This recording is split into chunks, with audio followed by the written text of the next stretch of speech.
Oh, we messed up.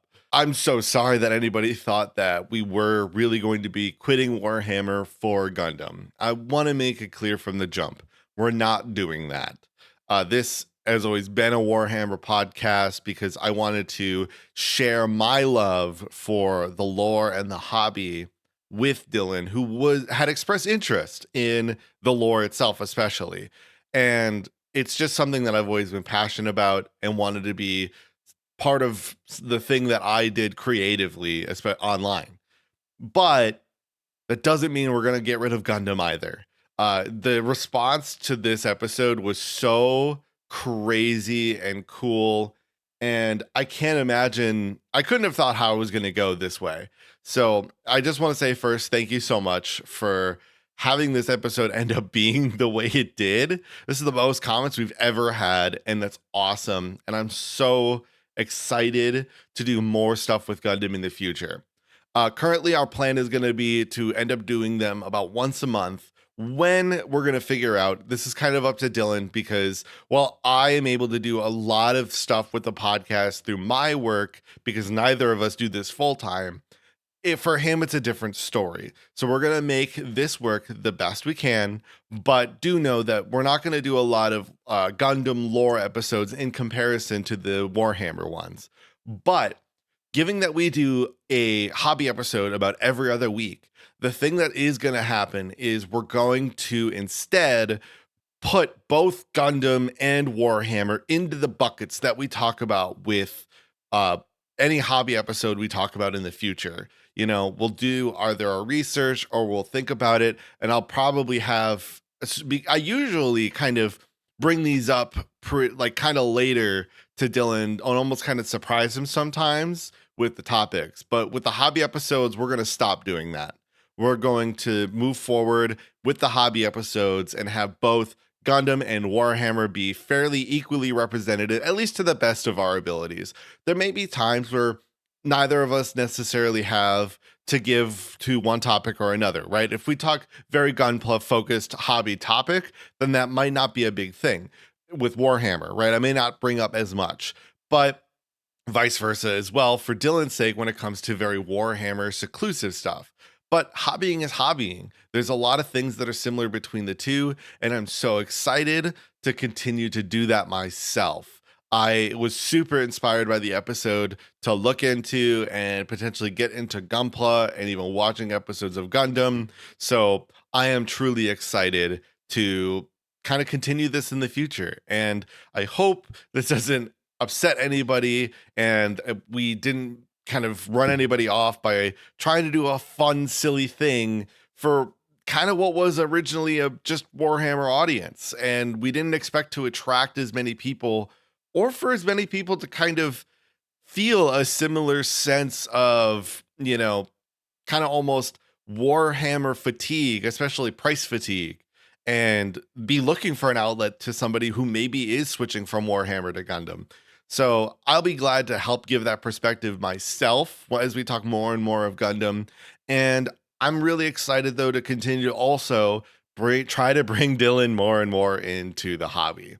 So there's going to be a bunch of cool stuff coming up. I was super inspired by both being at Adepticon and by seeing everybody's response to this episode. So trust me, Warhammer isn't going anywhere, but neither is Gundam. So please enjoy this episode where we talk about Fulgrim and the Emperor's Children, mostly Fulgrim, but please enjoy it and know that more Gundam will be coming on its way. So don't go anywhere. Please stick around and hopefully you enjoy all of our banter and, you know, ranting and raving about so many various things that we are just so passionate about. So thank you so much again for everything and all the love that video, that our last episode got. And I hope you stick around.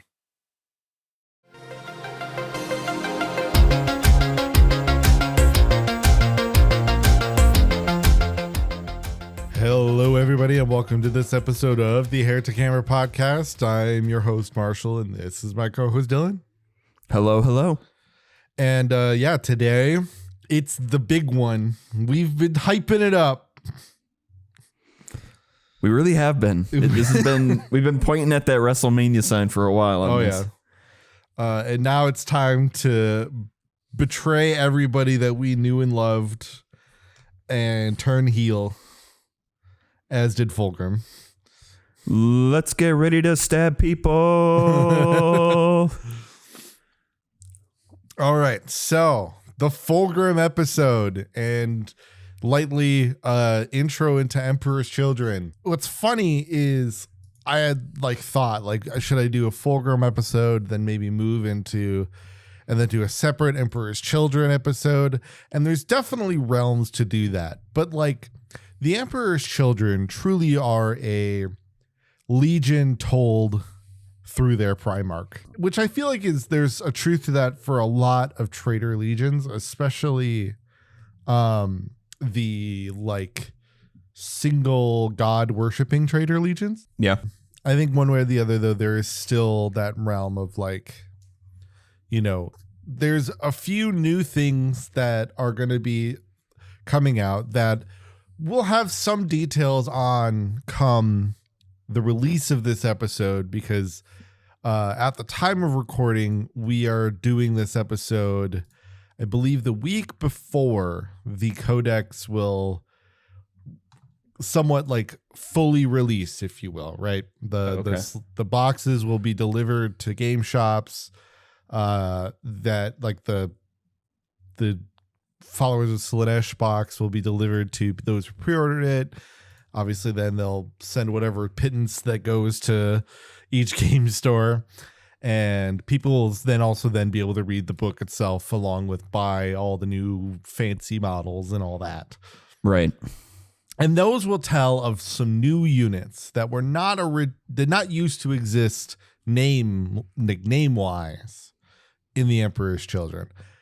And that is the stuff that we can speak to later. But that'll, I think, go into what will become the follow-up to this, which is the new updates.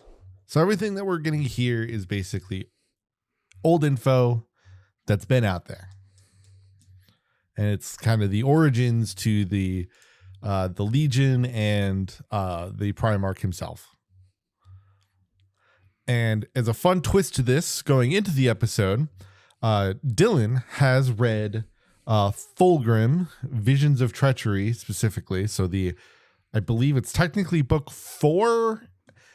Horus Heresy books are weird and difficult to follow, i.e. look at this graph. And I mean that in the sense of this chart. And I mean literally, and look at this chart.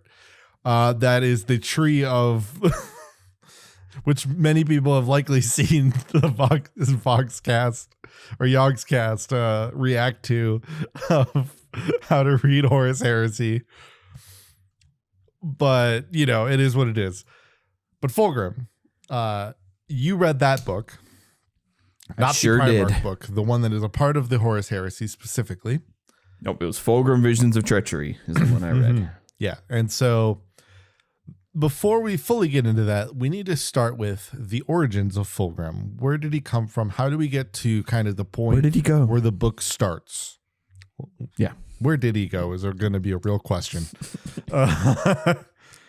All right. So, as we all know, the Primarchs, they were birthed by the Emperor in a lab and a test tube. Test tube babies, the like. On Terra, right? Correct. Yeah. And then, technically it is part of current lore. I know a lot of people are not fans of it. It is technically, though, what is existence or in existence. And thus, Erda, through whatever means, the quote unquote mother of the Primarchs, launched them all into space and protect them from the Emperor. And Fulgrim's pod lands on the resource poor world of On the Chemos. Reese's Puff, known as. And it is discovered, by Tulia, Corin, and Selax, laborers of the world, as they were sent to investigate a meteorite impact. Sent without a transport, the three had to take shelter from a wire storm in an abandoned factory. When they reached the impact site, they didn't find a fallen satellite or spacecraft, but instead found the shivering mass of light, or ever-shifting mass of light. It was Corin who felt that this light was harmless, and it was them then that saw this light take shape, and it touched his mind, learning everything he did before it took the shape of the perfectly formed baby boy of Fulgrim. It's kind of funny because, like, in this sense, kind of seeing, this is like a world that is entirely just like factories. They are scrounging. They're inefficient, so they're scrounging for supplies, because these are worlds that have been, ransacked and everything by Old Night, right? Like, they have been, through the fall of the previous human, empire and imperium, or whatever you want to call it, were left to their own devices, and thus, while they have these factories to make some pittance, they clearly did not read the instructions and are not doing well. Yeah. So Solax wants to kill Fulgrim because he looks at it as a burden on their resources. It's kind of like the, oh, great, another mouth to feed. No, this guy. Yeah. But Corin had refused, as just was enamored with the child. As Tullia, also entranced by the child, shot Solax, and neither felt any guilt over killing him to save the perfect baby. The baby. Yeah, so they were like, oh, you're worried that there's another mouth to feed and we won't be able to afford it, eh? Well, ain't that a shame? Points gun. We can fix that. We can fix that real quick. Yep. So yes, Chemos being a world that was essentially not only dying in some regard, but was pretty much only survived by the work of its people. Pretty much the only reason that any of them live is because of the work that they do. So it's kind of one of those things where, like, yes, while there's somewhat of a class system, it's not necessarily clear that it's like the Imperium today, where it's like specifically like hoity-toity nobles, cool with everything and reap all the rewards and benefits and everything. It's still in that kind of realm where, like, no one's necessarily happy, but some people do have the nicer jobs, It's like, which is mostly the ones that don't potentially kill you in the factory, because you gotta bet there ain't no workers' rights in this factory floor. You'd be astonished if there were. Yes, and thus, giving that fact, Fulgrim was put to work at a young age, but given his rapid age cycle that all the Primarchs had was of adult size and build barely by the age of 10. And then at 15, he proved to such efficiency that inevitably he was shown by the leaders of his factory kind of the full scope of the plight of the world, right? Like the leaders of his factory were like, all right, here's the whole deal, right? Like, we don't talk about it a lot because obviously you guys just need to work, but they obviously kind of, it's that thing of like where it's just like, all right, they're like, he's some shit. So we're going to kind of show you, like, this is the issue. You seem really good at problem solving. Here's the issue. And Fulgrim found himself then determined to fix it. This is kind of a good note because Primarch, like, origin stories are pretty much all like these very Gary Stu stories, right? Like, baby shows up, grows up very rapidly due to rapid aging cycle of Primarchness, and then somehow attains planetary control within 20 years or some shit like that, like you do. The one that probably was the most incapable of doing that, surprisingly, is Angron, which is a total discussion that we will have in his origin story at some point. But, like, for the most part, I think even maybe a little bit Mortarian, but, like, again, like, at some point, it's like so many of these stories centered around just like they were found to be super special. The special one took over the planets. They roughly end up in that kind of scenario. However, this is to give point to this though. Like, it's usually because Primarchs are designed by the Emperor to have not only a vastly superior intellect, but like have this problem solving and like kind of leadership mentality, right? They're still, in a way, right, they are a portion of him, right? They are in many aspects still born of his DNA, right? They are his sons in a very true aspect. Just because they were manufactured and not, done through the birds and the bees, that doesn't mean that they're necessarily any less his sons, right? So they thus, with the Emperor being the greatest of Gary Stews to ever exist in terms of origin story, you've obviously have to inherit some of that Gary Stewness. And, part of this was then that there was kind of, he inevitably did like input a portion of his like multi-thousands year knowledge into the kind of genetic gene code of his sons, which in a way is kind of meant to befit the tragedy of those who fall and all that. But yes, by the age of 50, Fulgrim had become the sole leader of the planet by uniting the many sectors and factories of the planet through various diplomatic solutions. This and including some fighting, obviously. Like, there are those who maybe did not necessarily agree, but this also included a number of political marriage but like he ended up seemingly like outliving them all rather quickly. And so it's kind of, and it's not necessarily clear if like all of them had just either very low lifespans or maybe like there were political assassinations.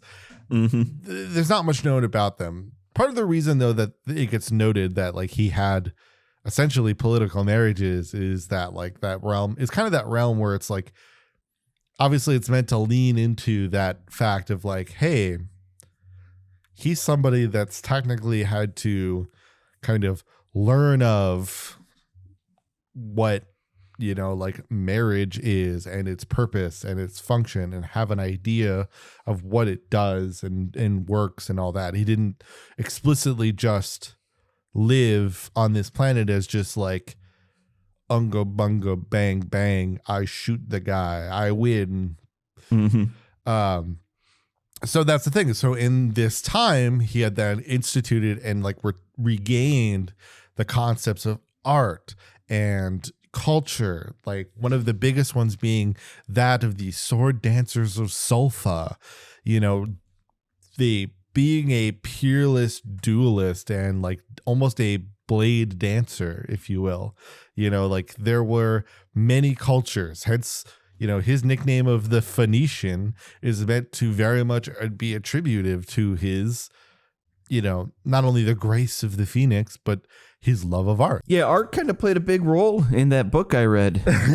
As it should. And by kind, I mean significantly, like way more than I expected it to. Yeah. But we'll get to that. Yeah. So thus, upon the entrance of the Emperor, Fulgrim recognized that the men that were about to land on the planet were not only advanced, but civilized. He almost felt that this were his lost brothers from the stars, and they had preserved the arts that he had longed to return to Chemos, right? Like they came in on a very fanciful, ornate ship, right? Because the Emperor still kind of brought, right, this Gothic, very still fairly artsy aesthetic. And from the midst of these warriors into the office of Fulgrim stepped their leader, the Emperor of Humanity. Fulgrim surveyed him and without a word knelt and offered his sword. Because again, that's how these things always go. It tends to go that way. Yeah. And I shouldn't say always. Obviously, there are definitely ones who resist or maybe are a little questioning at first. But it is on that day that Fulgrim swore to serve the Imperium with all his heart. And from the Emperor, Fulgrim learned of the distant world of Terra and of the great crusade to reclaim the galaxy, and thus obviously of his own origins. And then it's not necessarily know when this exactly happened within the scheme of all of the, of the Great Crusade, but it's essentially known that this happened roughly about 160 years before the beginning of the Horus Heresy, which thus the beginning, like 160 years before the book. So he had been on crusade for actually quite some time. Yeah. So when Fulgrim first met his legion, there inevitably was kind of like it was roughly an accident that it pretty much wiped out a very large portion of the Emperor's children that were around. But Fulgrim came to address the 200 Space Marines of his legion, a pittance, based on the other legions that were around, especially even at that time. Oh yeah, comparatively, yeah. Yeah. And the words he spoke were said to have inspired the Emperor so much that he named the legion the Emperor's Children and allowed only them to bear the sign of the Aquila, that double-headed eagle that was not only the Emperor's personal symbol, but thus the one that we currently see on many other Astartes today. But at the time, the Emperor's children were the only ones allowed to bear that symbol of all the other legions. One thing that seems to still perplex or sit through parts of the gene seed is almost this kind of veritable super cancer that one way or the other ends up, obviously killing and like inhibiting many of the Space Marines of the Emperor's children. However, it is after this that Fulgrim then establishes a very close friendship with his brother Ferrus Manus. Who also attempted to purge imperfection from himself in a very fairly different way. However, Ferrus and Fulgrim eventually came to each other to try to build the perfect weapon, resulting in Fulgrim crafting Forge Breaker and Ferrus the Fireblade. The two then exchanged the weapons, and they became synonymous with their respective Primarchs thereafter. In the later stage of the Crusade, though, the Emperor's children soon made a name for themselves during the Crusade, battling fearsome enemies such as the Megarachnids and the Diasporics, which are generally humans that have allied themselves with Xenos. At the time, I don't think they weren't like Eldar or anything. I think they were just like kind of no-named random Xenos, Okay. Not like a specific. No, not like at least Xeno. not any of the ones that like we have around or we know of today, And honestly, like some of them technically could have been viewed as maybe like the Votan. Oh, but okay. Just because like I think there is room for that to exist, just because this is literally personal theory, has no backing to it whatsoever. And my reason for that though is because like obviously Votan as a Xenos race wasn't a thing by the time that most of these books were written, right? And thus it's hard to, and now granted at that point technically one could say that Squats still existed, which were the like Imperium of Man dwarves, but those essentially got kind of retconned out of existence. The Ratlings surprisingly didn't, but here we are.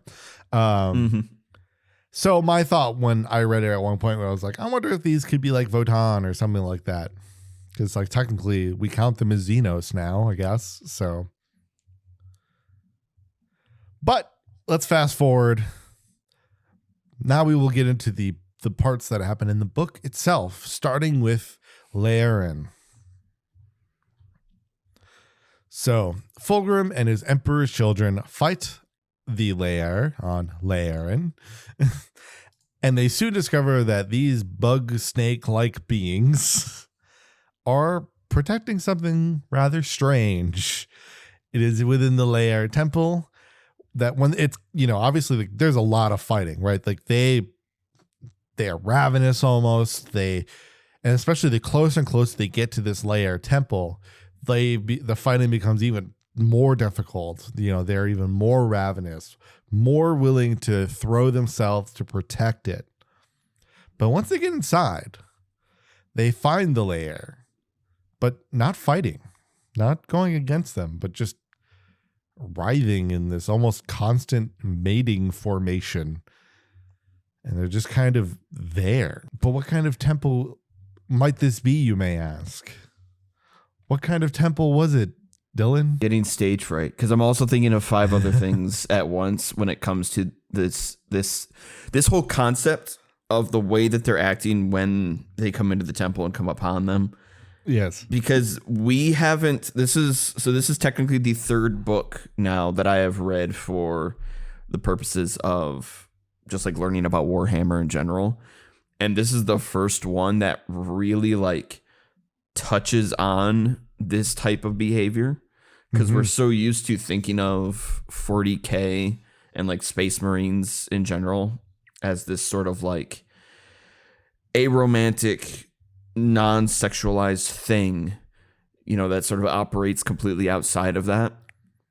And then getting to this book, it was interesting seeing like how much it sort of touches on those themes in ways that like the other books just have not at all. So this whole thing with the temple threw me off. Like I was not ready for that to be how they were going to be behaving. Yeah. And just like it really paints it, forgive the pun. It really paints a picture of like a lot of the thematic usage that like Graham McNeil does when he's writing about a lot of these events and how everyone reacts to them.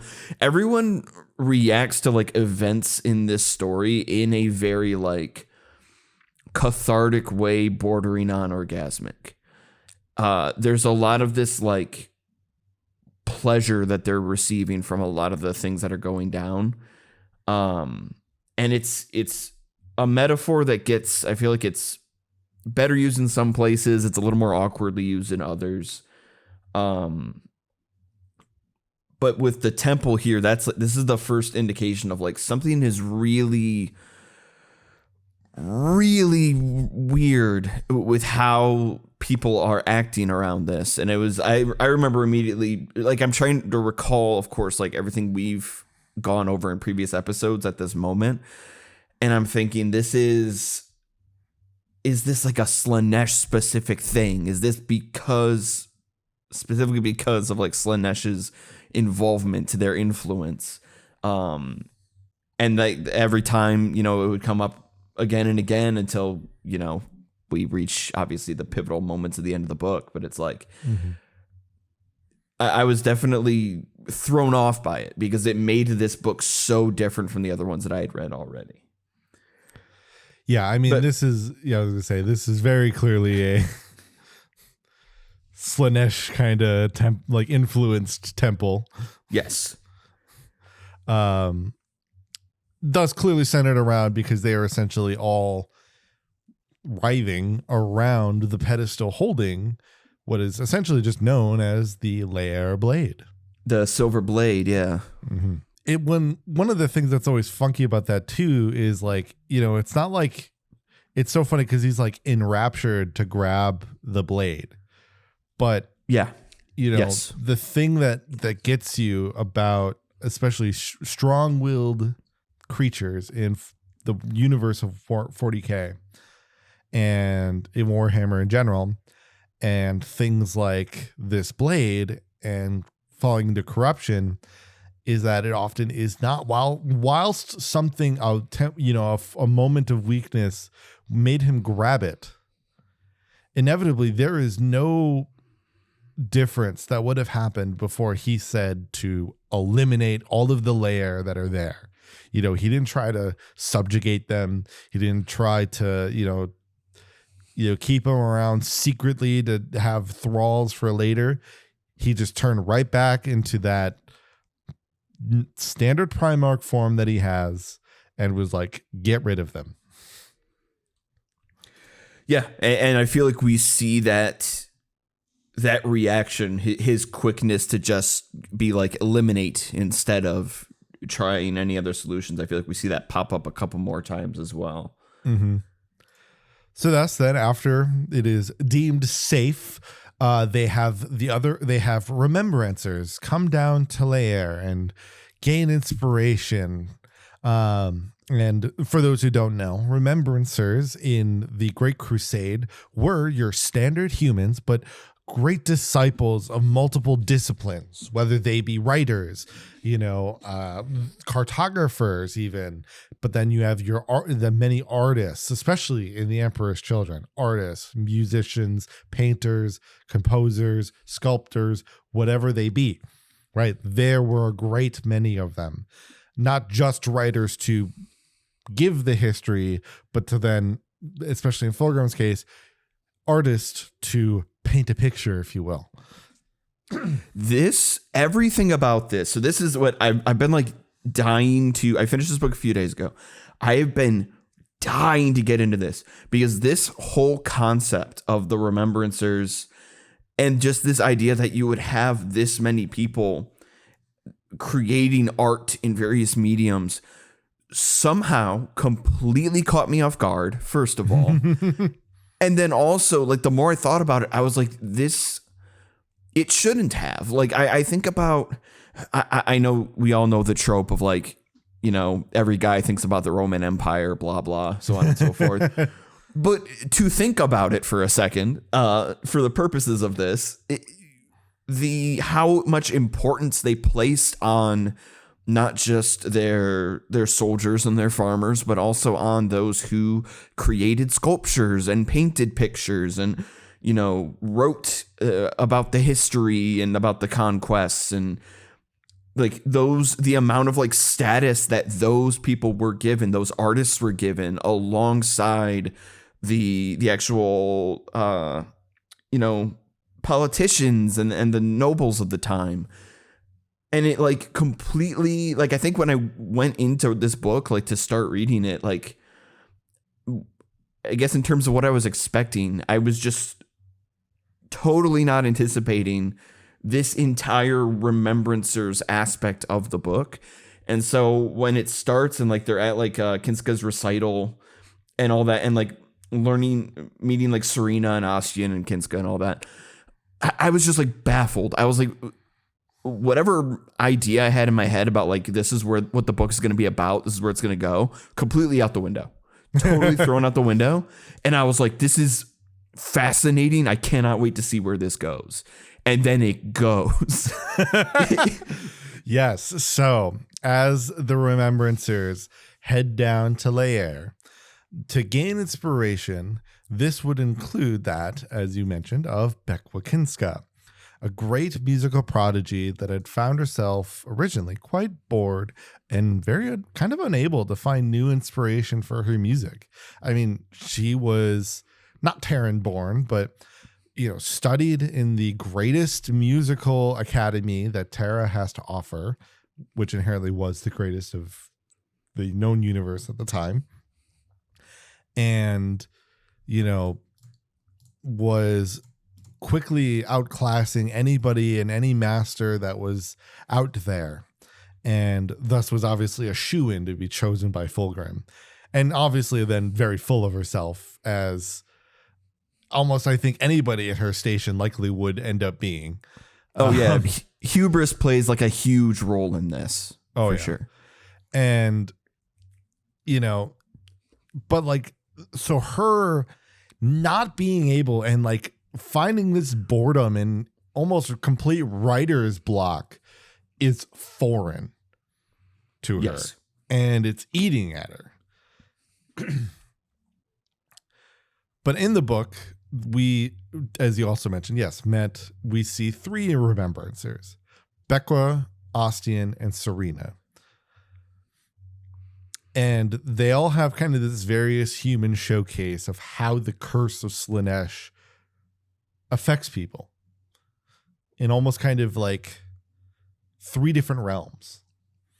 We have essentially, I won't say yet, but like we have the one who fully dives in, the one who kind of sits in the middle unsure, and the one who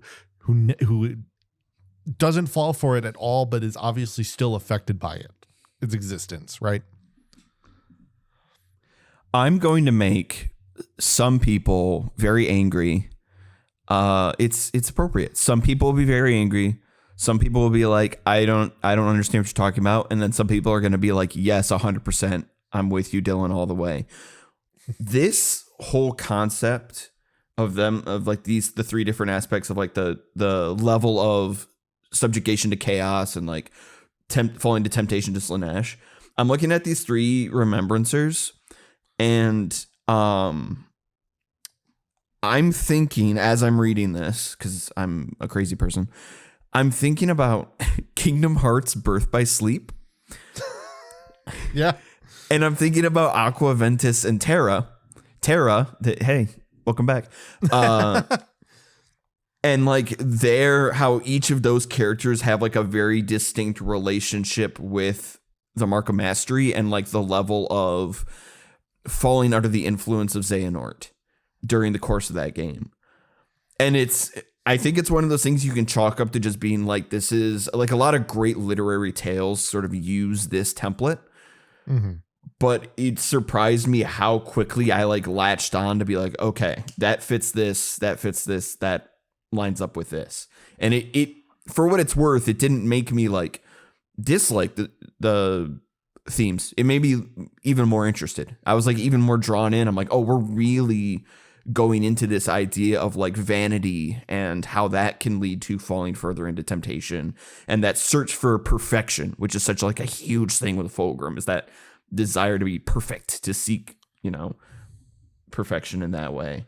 And again, this whole thing with the Remembrancers was such a like immediate huge anchoring point for me for like enjoying the story overall. Right. Yes. So thus when we get into that, Bekwa and ends up forbidding or finding a way to get Ostian forbidden from going to Lair, which would have been the first time that he would have actually been able to go see a new world. So he's very disappointed. Mm-hmm. Well, this is after, I'm trying to remember the order of events. This is after Kinska wants to kind of be with Delafor. Yes. If I remember right. And then Delafor's like, nah, I ain't about that, because he's more interested in Serena DeAngelis. This whole thing, it like turns into an episode of like Love Island or like a Spanish telenovela. Like it's the like love triangle situation stuff that's going on. Again, I was like reading this enraptured. I was like, never in a million years did I think that I was going to read something like this dynamic in a Warhammer 40k book. Oh, I know it's obviously not everywhere, but I know it's what makes these types of stories and whatnot so interesting. But you're right. You're absolutely correct.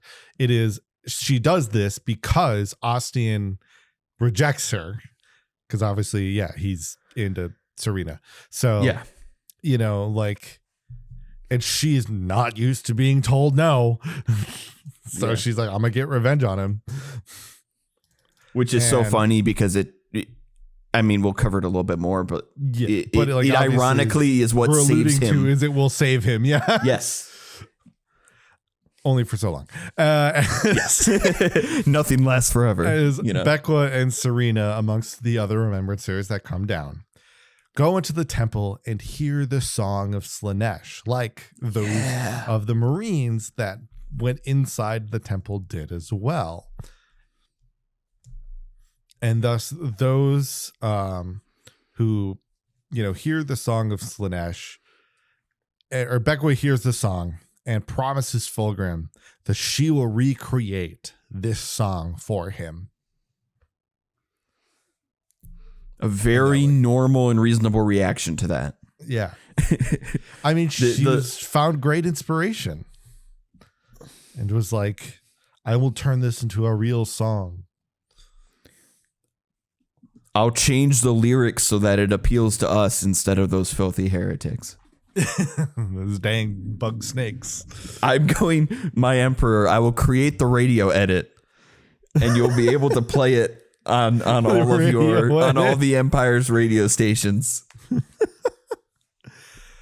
All right. And so obviously there's a lot there's a lot of detail that goes There's a into lot. the fall into their each of their like turns and falls. But Yes. as kind of time goes on, right? And I mean, we're like, unfortunately, we're not going to talk really much at all about like, about like Lucius or Tarvitz or like even like some of the members of like the POV characters of his honor guard. Mm-hmm.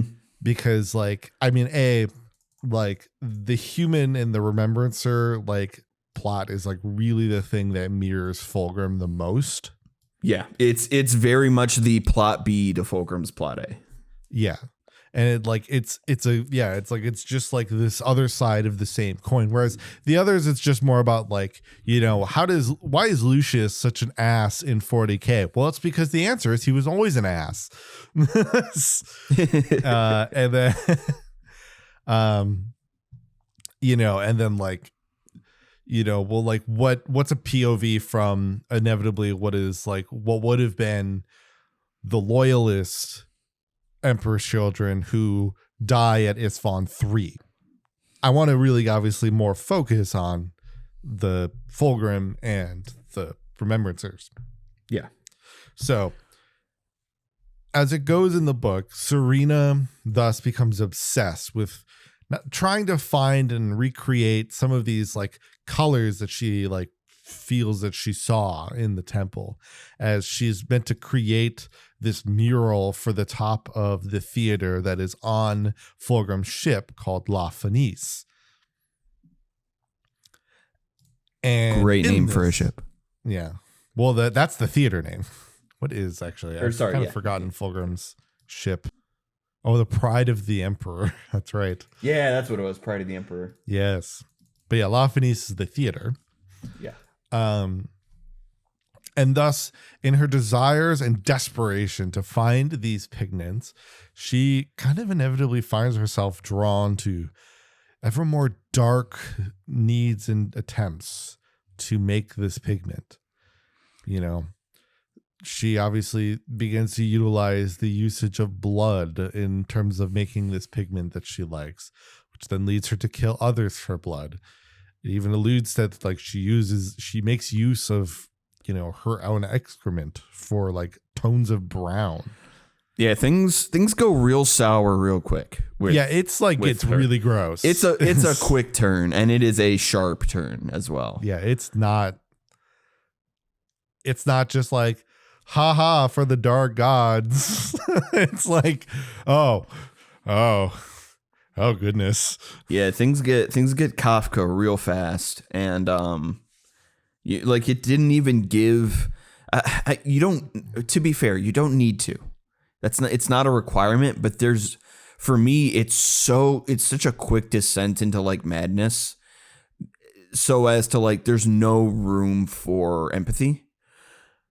Like I don't have enough time with her to develop any true sense of like this is who she was before this moment. It almost feels like too natural of a progression when she gets to this point where it's just like, let's just use bodily fluids to create this painting. It's like, okay, you are already seemingly beyond the point of like any sort of, I don't want to say like a breakthrough, but yeah, she's already past the point of being able to like reasonably, go back to where she was before the start of the book. And it just feels like it happens very fast. Yeah. Well, and that's the thing too. It's like, she is maybe a little bit in that other realm, right? Because yes, she really does fall like fast. And that's very common, especially for humans, for like your standard human in the thralls of chaos. But yeah, she does end up kind of having this slight trepidation because she has an anchor. Because remember, and like the thing that I felt a little bit of it because like, there's all this denotion in her relationship with Ostian about like how, she keeps a very neat and tidy art space. Like everything is where it needs to be, it's in perfect order, all that, and again, perfect. Yep, those themes of perfection. Yeah. But like, she still has, a caring nature when she speaks to them. So like, and that's the thing, whenever she's out of the room or whenever she's away or she's thinking, like, her anchor is Ostian, who is spared from, was spared from the song, but unfortunately begins to notice kind of her deranged behavior, Yeah. and kind of becomes more and more distant. And then obviously then discovering some of this is one of the biggest tragedies of the book, when he turns his back on her when she is begging him for help. The final, with the kind of her last grip, right? She realizes something's wrong. Something's eating at her soul, right? Mm-hmm. And she's come to realize, like, oh no, something is wrong. And she's trying to use Ostian kind of to pull her out of it and make her realize, like, shit's wrong. But he's so perturbed that he turns away, and thus just pushes her off that deep end, which really was, I think, what made that. I think, at least for my part, like, that is partly what made me sad, because it was just that realm of like, damn, just that close. Like, there was an anchor. You had a way in or a way back. Yep. But somewhat similarly, then it's within this that Fulgrim then begins to become more temperamental, and not only that, but like, he kind of is allowing some weird things. For example, he allows Fabius Bile, the chief apothecary of the Emperor's Children, to not only continue to find kind of these new and dangerous experiments that would supercharge the Space Marines, which would otherwise have been heresy. Yeah, he was wanting to like mess with the Lear's like physiology on stuff, right? Yes. It's like, let me experiment with this stuff and we'll use it to make the Legion better, and that'll be good for us overall. Yes, and what would have normally been a straight no, Fulgrim was suddenly like, yeah, let's see what happens. Bet. Because the initial thing that Fabius was trying to fix was that super cancer. Yeah, right. And he obviously, though, kept wanting to kind of push the envelope. He also then becomes more distant with Ferrus Manus, and it is then obviously then there's the point fairly earlier on than I suspected. But like, they have a joint operation. It's, it's a whole thing. It ends up being like, it's kind of like that thing of like, oh yes, it's so nice that we're here, and it's so funny because, like, obviously, like, there's a part in the book, we won't talk about it too much, but like, Fulgrim sends some of his retinue to go help Horus against more of the like mega arachnids or whatever. Yeah, Horus comes into play. Yeah, well, like, he sends them to go help them. Like, it was like his small retinue. And, like, we see it from their perspective. They come back, they kind of know that they were shit, but he's got to talk big because otherwise he'll be looked at as a failure. And it's so funny because I can't remember which book. I think it was False Gods that you see the actual, like, you see the Sons of Horus perspective of that, where of like those two going in and like helping, but like being really like just bad at their jobs. Like, you see it from the Sons of Horus perspective, and it's so funny because it really just it placates, like, they showed up and were so full of themselves and did terribly. Just awful. So, like, obviously they're coming back and their pride's like super hurt. And it's in the meantime that, they go with the rest of the Legion goes with Ferrus and has a good time and works really well. But then at some point there's kind of the mishmash of, Fulgrim meets with Horus, kind of learns of his plotted betrayal and the quote unquote truths that he has been shown. And obviously you could blame the layer blade influence. You could blame a certain amount of things, but he believes him, right? He believes Horus. And Horus wants him to go turn Ferris, get Ferris on his side. They need him and his ability to create, right? But this ends up obviously driving a huge stake in the relationship between Ferris and Fulgrim. Because, he's like, of course I'm not going to do that. What are you, an idiot? I mean, he tries to get him to like see reason, but he tries. An attempt is made. Fulgrim is fully in belief territory of like believing whatever Horus is spouting at him, right? Like his ship has sailed. He's decided. But it's interesting because Fulgrim or Ferris does try to get Fulgrim to reconsider, but to no avail. Yeah, so he goes back and Horus is pissed. Thinks of Fulgrim also then as a failure, which makes Fulgrim even more stressed out because he's like, shit, I lost my best friend. My cool older brother that I wanted to impress thinks I'm a loser. How did this go so wrong so fast? Yeah, it's just like, oh man. Oh man. I'm such a loser. So obviously this just has the blade speaking to him more and more and more as his quote unquote conscience. Yeah, the whole time all of this is going on, he's got the blade talking to him. He gets to a point where he's having conversations with the portrait that Serena had painted. Like it's through the entirety of all these events happening, he is becoming more and more influenced by these voices. Yes.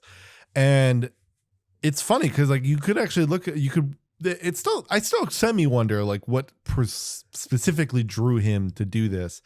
But, he looked at, these kind of paradise worlds and kind of denoted like, and worlds that he was supposed to mark for conquer, and he doesn't do it. He doesn't want the Mechanicus to ruin what is effectively this perfect realm. Which is strange because that's not what he's supposed to do, nor is it really anything that he would have done. And this is obviously then what prompts Eldrad to meet with Fulgrim because he's like, oh, hey, maybe he's not like his brothers. Maybe he'd actually be willing to talk and learn because he wanted to warn him about what Horus was essentially doing, that, he was following powers. Hey, Horus ain't a good guy. I don't understand. Yeah. I need you to listen to me here. Horus, not a good guy. Things are going south real fast with this guy. Yeah, he's talking to those greasers. That, I know he's your brother. Work outside the garage. I know you love him. I know he's you're both Primarchs. I get it.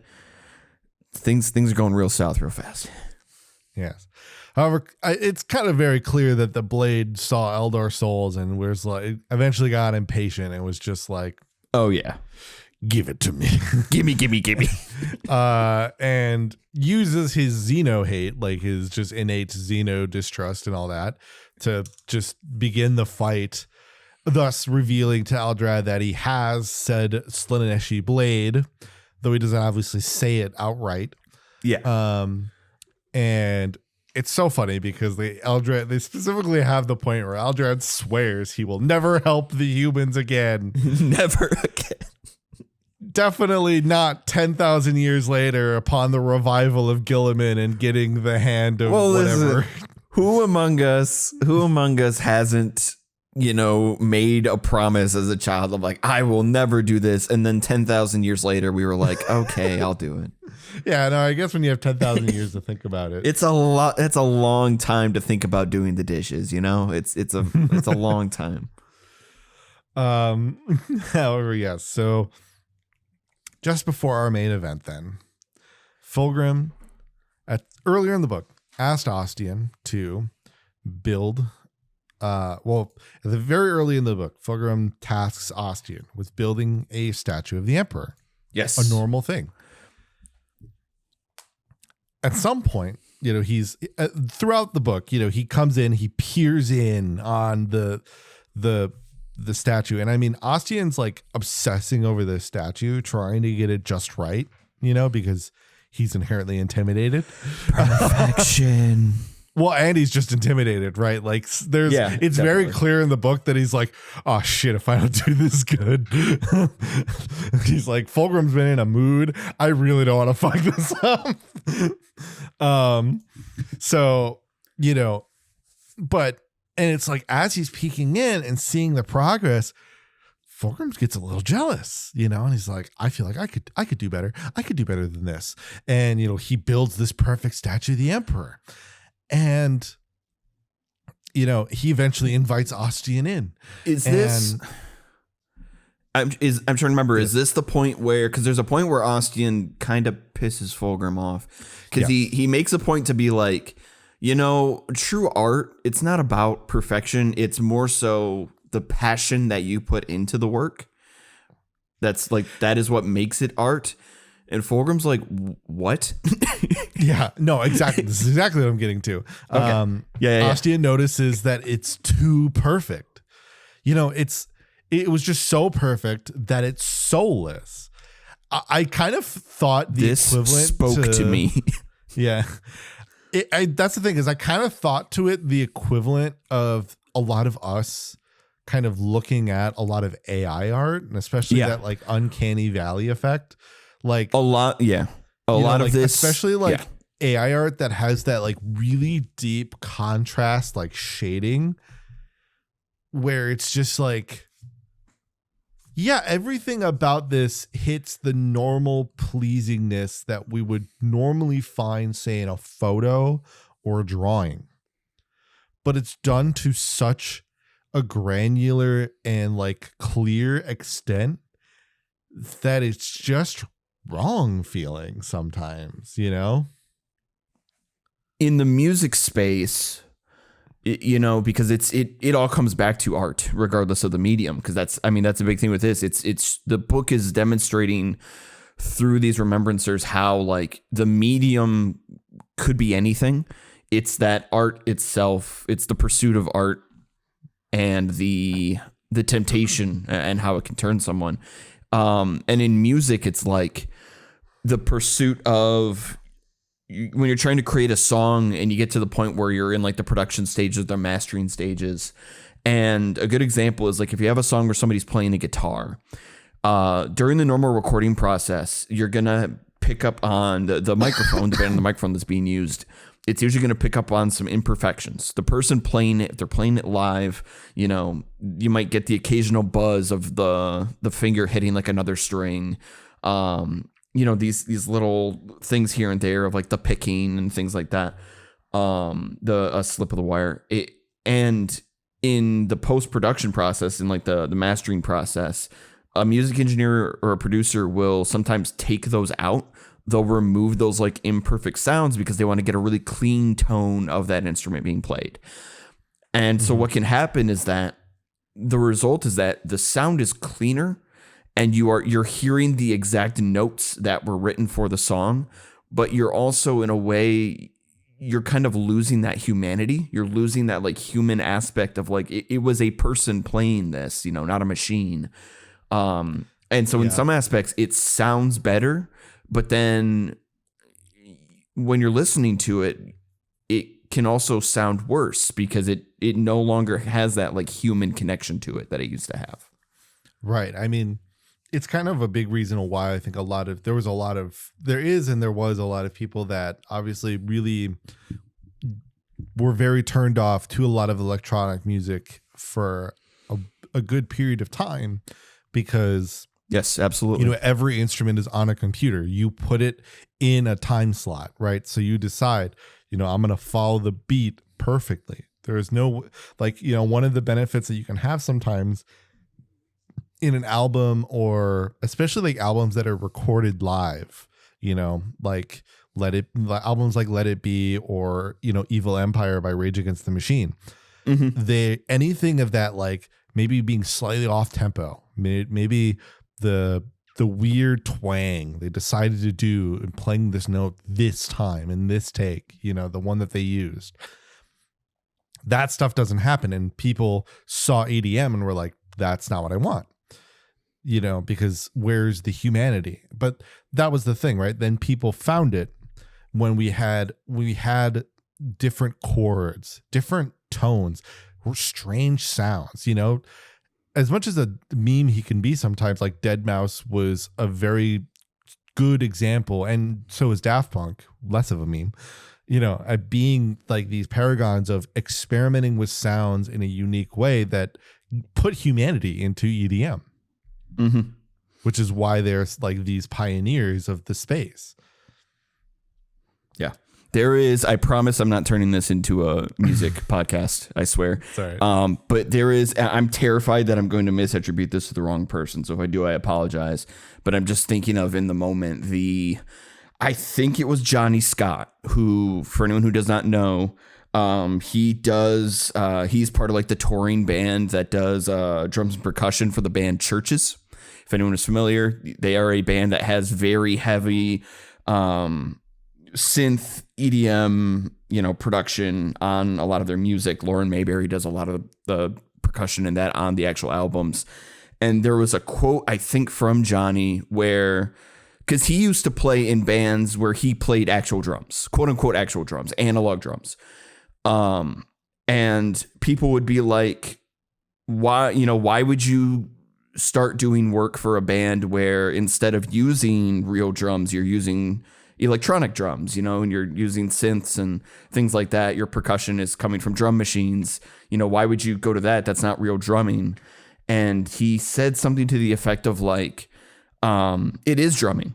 It is real drumming, even though it's being done in a completely different way. I'm still the person doing it. It's still a person engaging with it and doing it. And it's challenging in its own unique way. Like analog drums aren't challenging to him anymore. He's done them. He's familiar with them. He knows how to use a drum kit. But working with synthetic drums, he can still put some part of himself into that, but it's a completely different tool set that he's learning how to use. And that to me is like, so it speaks so much to the thing of like you were saying, you bring up about Deadmau5 and Daft Punk. A lot of these house musicians that put a lot of heart and soul into the instruments, it's always going to be the case that like the thing that makes certain music stand out, it's never the instruments themselves. It can help, of course, but it's about the people that are playing the instruments, not just the instruments themselves. And coming back to this whole concept of the remembrancers, you know, again, the medium doesn't matter as much as it does the person who is actually quote unquote creating the art, the artist themselves. Exactly. So yeah, I mean, you know, but Fulgrim does not understand this concept. And exactly. He's a bit of an AI bro. You know, that whole rant I just did about music. The point being made is that for all of that, Fulgrim doesn't get it. He doesn't understand that. No.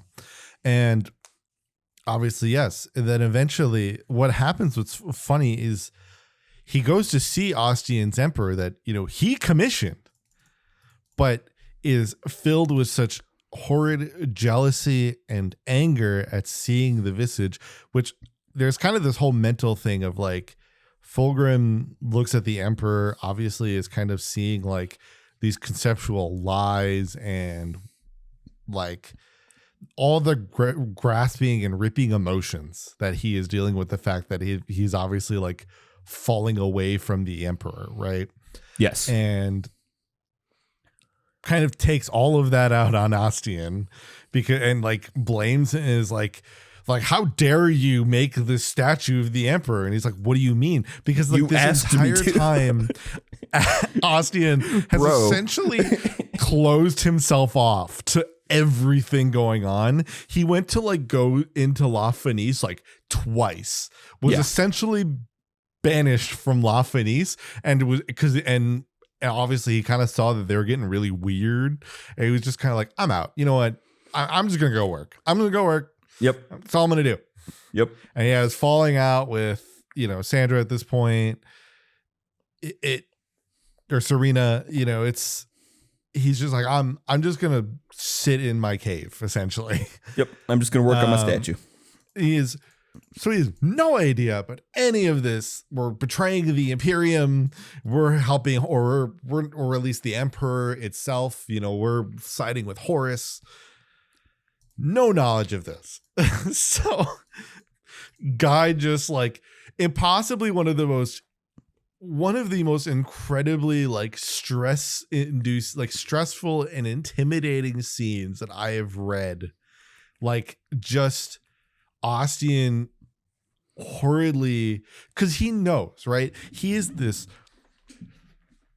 I say tiny, but like this like normal, like 6 foot. He's a human man. Yeah, he's a human against this like 10-foot tall demigod. Like this 10-foot tall slab of meat.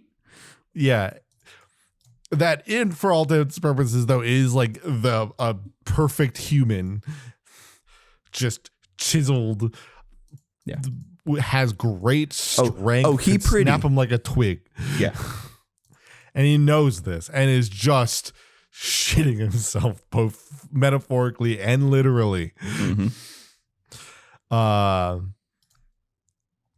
And eventually this culminates in Fulgrim stabbing him and killing him upon the statue of the Emperor. And he would unfortunately only be discovered by a broken Serena, who thus also impales herself with her now long and only dead and only friend and love. And of course, having Fulgrim kill him in that way, I have to assume it's intentional to have it be that he doesn't just kill. Why am I blanking? Delafor. It's not just that he kills Delafor; it's that he, in the process, also stabs into the Emperor himself, which is obviously like this really clear symbolism of the fact that he is falling to Horus's influence as well, and how it feeds into the overall betrayal of the Emperor and the Horus heresy. Yes, I very much agree with that. Like, I think there is very much this like aspect of like this kind of almost, I mean, right, like Ostian was kind of his similarly anchor in this, like what was the representative of his loyalist side. And by this point he had decided that he is going to, to stick with it and move along. But it somewhat gives like this idea with Serena then, who maybe doesn't necessarily, while she fell in her own right, finds a way to create her own sense of peace by essentially allowing herself to be creating her own end rather than the end that's going to come to some of the other people in a minute here. Can I ask a wild question? Yes. Do you believe that she finished the portrait? She did. I mean, it's the one that inherently Fulgrim looks at all the time. Right. I get. So I'm being a literary weirdo here with this, but I'm thinking about the idea of like her obsession with, having the portrait be perfect, her fall, her commitment to using bodily organs, getting to the point where we didn't go heavily into it, but like the murder of Leopold Cadmus, the whole, that whole scene where like she talks to Leopold, advances on him, throws herself onto him, and then murders him.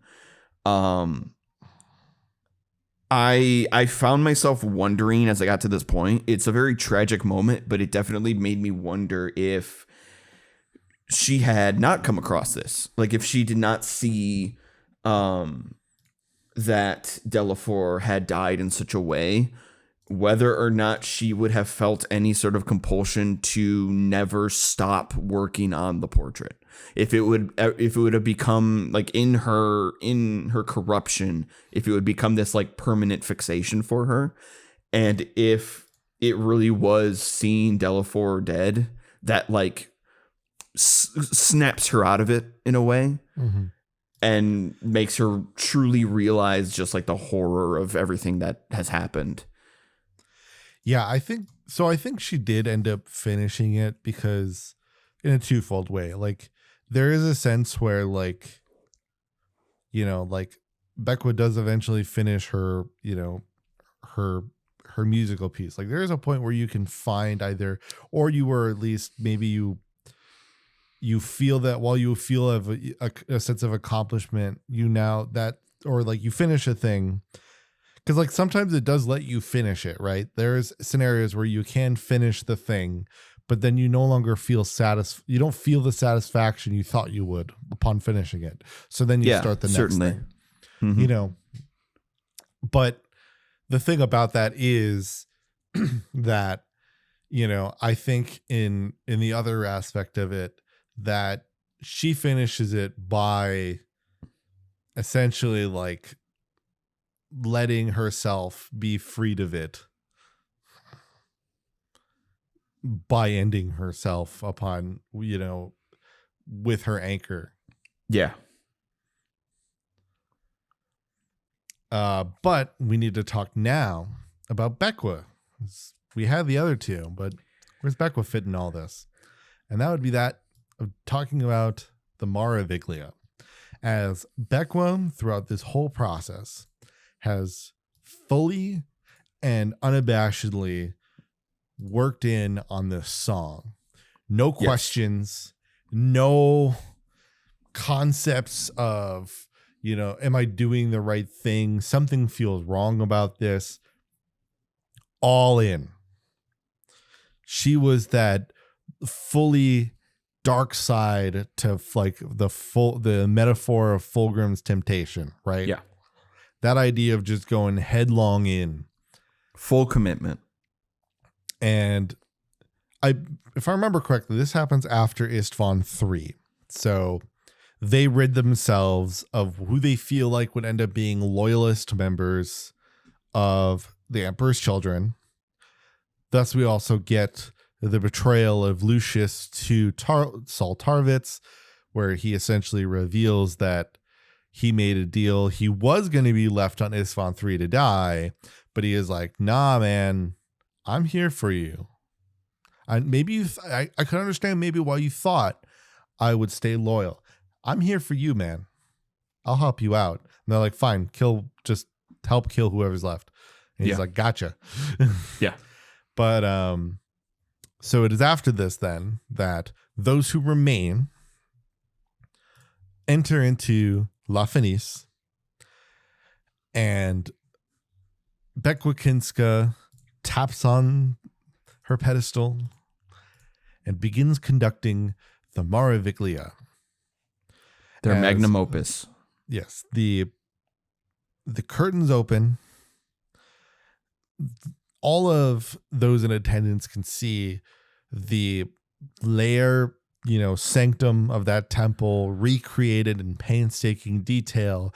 These unnatural looking pillars and speakers and instruments, all now spouting what is somewhat known as the cacophony, but is otherwise referred to as the Song of Slaanesh.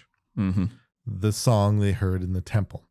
And in it, the room was pretty split. Obviously, this is mostly centered around those who went down, those who were easily corruptible, and those who were not there and not so easily corruptible. And those who did not go to the temple and were not so easily corrupted found the noise to be wretched, and only upon trying to leave the theater found themselves mobbed and killed. The eeriest part of the whole thing, though, is how they essentially just do that and then go back to their seats and just listen. No one else and no one else, and not even them acknowledging that they did that. That happened. They just like ravenously attack these people and then just like almost emotionlessly go back to their seats. It's pretty creepy. Mm-hmm. One of the, honestly, like the notes that I really thought of was when we get the POV from Fulgrim, one of Fulgrim's honor guard members.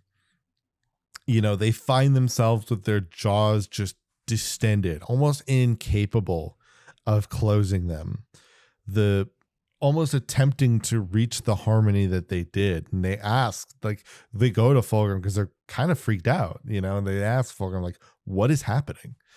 And he's enraptured by the performance. Yeah. It's exactly what he wanted. Yeah. And it's kind of within that they themselves too then fall into this realm of like, oh, like, you're right. I mean, they already kind of thought that the performance was beautiful and they were angry at those who were trying to leave. But thus the song reaches its climax. A soloist begins to sing the shrill cries of Slanesh's song, and thus we see her distend in multiple ways. The way she moves almost makes her appear as if she is essentially just dead, but puppeted by the song, continuing to sing. As she then begins to transfigure with these crab-like claw arms and becoming possessed and essentially taken over by a demonette, as other than demonettes almost kind of finding the way through their own like warp portal as they enter the theater. And this sends the humans in the crowds to either fight each other or climb on each other in a hedonistic embrace and everything in between. The Space Marines themselves, obviously just being like bred warriors, go wild with slaughter. Some even then grab the speaker like instruments off the wall and begin to use them as weapons. It is in this then that Bekwa is stabbed by the demonette lead singer, as well as the rest of the band also slaughtered by said demonettes. But as she dies with the smile, knowing she had truly created the song she heard. No, that's exactly for her. It's like nothing else. It reaches a point where it's like nothing else mattered. All that mattered was being able to perfectly replicate that song.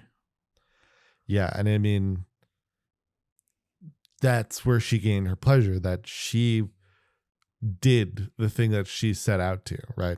Yeah.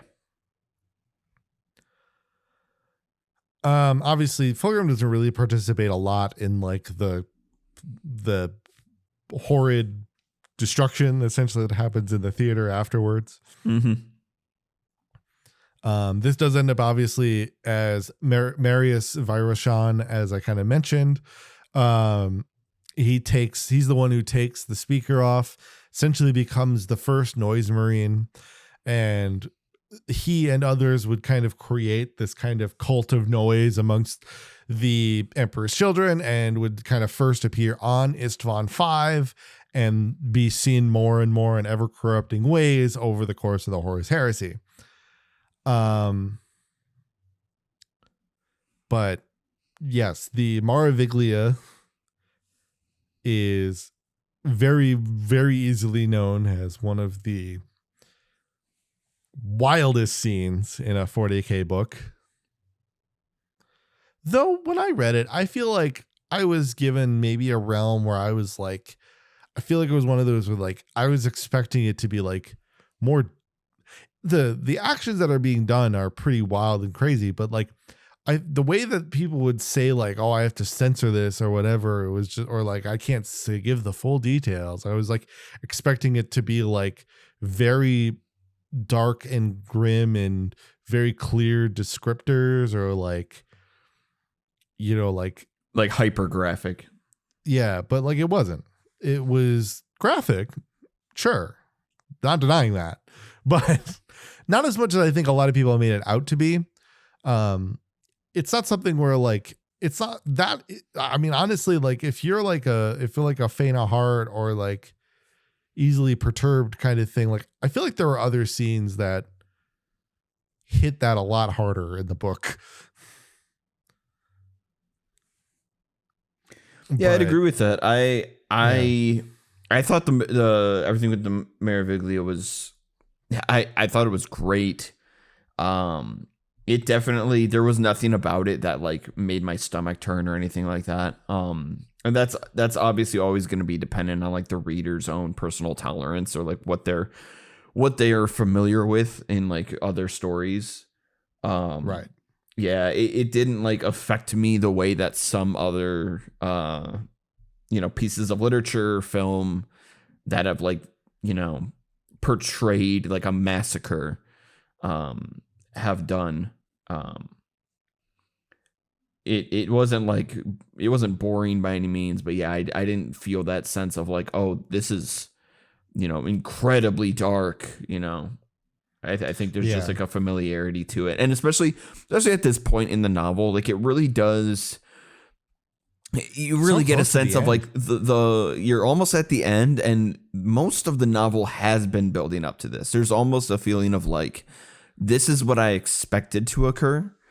Or something to this degree, because the whole novel really has been building up to a climax like this pretty much the entire time. Yeah, I mean, it's like, that's kind of how I felt too. I mean, especially because like I had some prior knowledge of it too, and maybe that sullied it a little, but yeah, I mean, it's just like, it went kind of where I thought it would go. But obviously that is kind of more the true, like, that's like that point where it's just like, this is the point of no return for the Emperor's Children, right?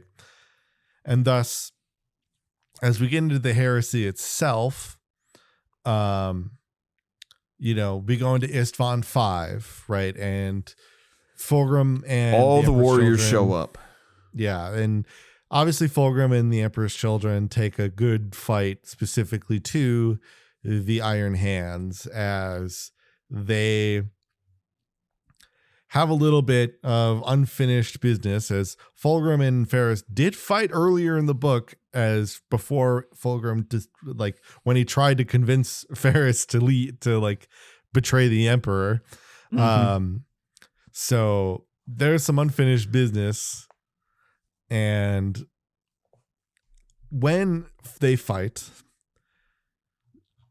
not only does Fulgrim win the fight, but as he beheads Ferrus Manus, he suddenly finds himself racked with a lot of guilt. This was kind of that moment where he suddenly kind of realized, like, wait, what am I doing? Like, he kind of like takes that step back of like, holy shit, what did I just do? Like, I just killed Ferris, and I've essentially condemned all this destruction. Yeah. And he kind of reaches out for kind of to that voice that he had been hearing and asks for oblivion. He seeks to be destroyed. And now thus, through that, all that emotion, the demon inside the lair blade utilizes this as its moment to take control, as he becomes a quote unquote demon Fulgrim. We'll get to that part in a second. Why I did the quotation marks. So for a portion of the Horus Heresy, Fulgrim is possessed, is possessed. He hands Horus and the head kind of reveal the demon version of him kind of reveals that, Fulgrim is somewhere safe. And kind of as he gets to the end of the book, he's kind of staring up at the painting, kind of speaking to it, kind of being like, oh, it's too bad, kind of looking at the Fulgrim. I don't know if it's very clear, or if it was very clear to you, but thus indicating to us that Fulgrim's true personality and soul is in the painting. I wrestled with this a little bit because, and this is also partially why I was bringing up the idea of like whether or not the portrait would have been considered truly finished, because I was finding myself maybe getting a little too caught in the weeds about what the true intention of the painting was in the first place. Whether or not it was perhaps unintentionally, if maybe Serena had, like, if the chaos and the influence of Slaanesh had influenced Serena to unknowingly always, like, the portrait, if the portrait had always been intended as a place for Fulgrim's soul to be kept. You know what I mean? Like, if it was, if what's being sort of implied here is that from the moment Serena started to feel the corruption, the intention of the painting changed, and from then on, the point of her making it became about, it needed to be made specifically so that Fulgrim's soul could be transferred to that as the demon took over his body. And I didn't know if that was like me reading it the wrong direction, like if I was getting like an incorrect read off of that feeling. I think it's a common thing to expect when it comes to chaos and demons. You know, it's kind of that thing of like they work and think in this ethereal realm. You know, like they, even though, you know, it's specifically Tzeentch who necessarily like speaks, you know, looks to the future, you know, thinks he knows all that is to come and all that has ever been, but all, you know, chaos gods and demons and whatnot all kind of live in this like realm and usage of like the idea of like, I have always been and I always will be kind of thing. Yeah. And demons are not always so different, where they think very long term, right? So it's not very much not unrealistic to think like, oh, the demon had this idea all along. It is not out of the realm of reality. I don't think it's made clear, but somewhat purposefully, that could be the case or whatnot. Right. But that is a very reasonable thing to think, especially because demons do often kind of act and plan in such ways. That's what makes them sneaky gits. Mm-hmm. But one of the weird things then, so we're going to get kind of in I'm going to do now somewhat of an epilogue to this book. So some of the things that happened post heresy, or in heresy / just post heresy. Yeah. The things we know before the actual Emperor's Children launch. So for a portion of the heresy, Fulgrim is possessed, but at some point returns for whatever, seemingly unknowingly how, but changed back to mortal Fulgrim. I don't know if this is one of those things where it's a trick, but like he supposedly like lets himself be captured, gets like all these tortures and things that would like banish a demon or whatever, because like Lucius and some of the other Emperor's Children are like, give us back our Fulgrim. They like find out it's the demon, you know, and they're like, give us our real Fulgrim. And yeah, like supposedly at some point Fulgrim actually just prior to that, and so like he did all these like tests and tortures to prove that he was human Fulgrim, and that he had actually trapped the demon in the painting. So essentially swapped places. Pulled that Uno reverse card on him. Yeah. Okay. You know, and this is one of those things like, who knows if this is truly true or not?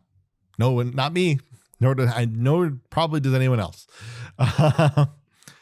However, because that's the thing, because he's still, upon returning, he still intends to not only still maintain his betrayal to the Emperor, but to devote himself fully to Slaanesh. Mm-hmm. He still feels that he has seen a great truth and wishes to move forward with it. And one of that is to then achieve demonhood. Now, Perturabo, he kind of brings Perturabo in on this plan secretly. You know, it's kind of like his side mission kind of thing. Perturabo, however, sees this beginning to happen, doesn't like it, and tries to stop it.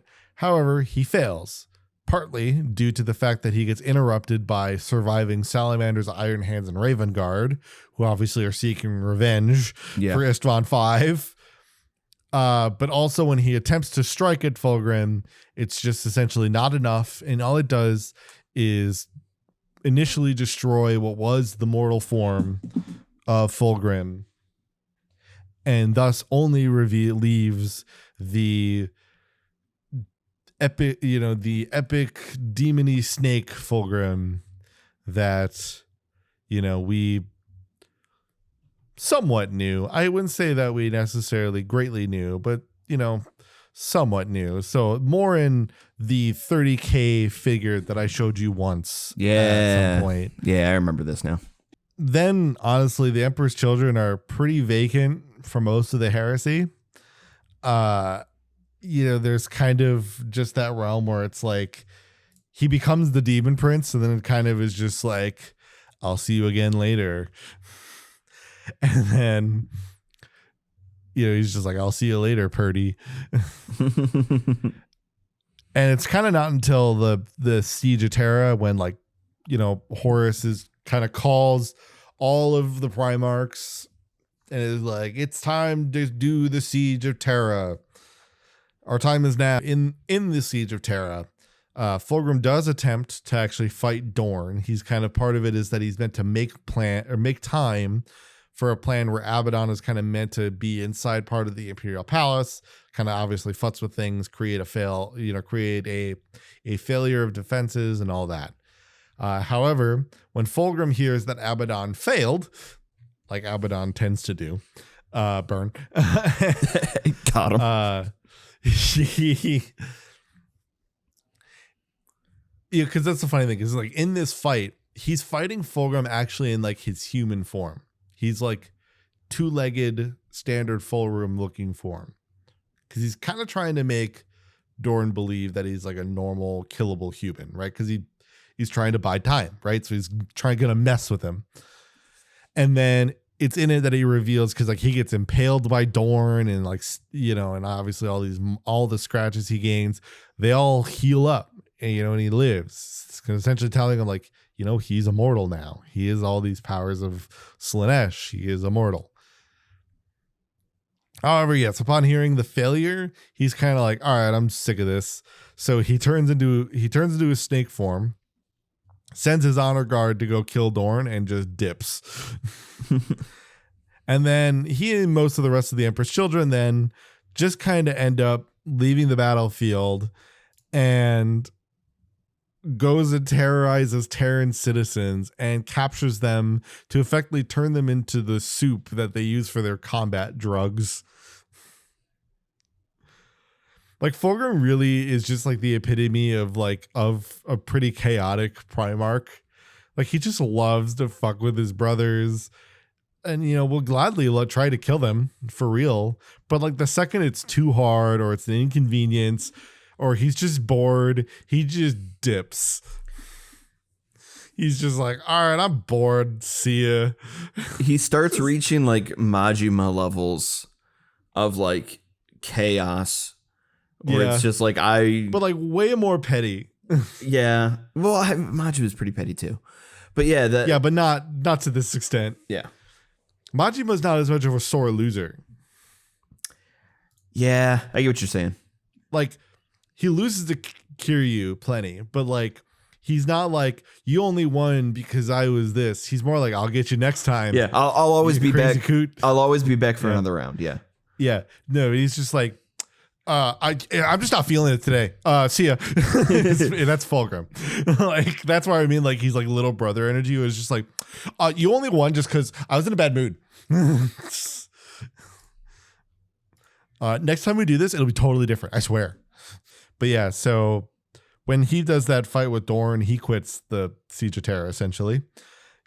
Which is only an indication for just why the Siege of Terra failed. The Siege of Terra should have been an outright horrible success, right? Like this should have been over, which is partly why I always kind of feel for Perturabo in why he's so genuinely just pissed off at the heresy and why he quits. Yeah. Why he also quits. Because he comes with this, like, he's like, I know Dorn in and out. Here's a solution. Just do it, please. And Horus is just like, no, I'm going to do it this way, but we'll use your elements here and here and here.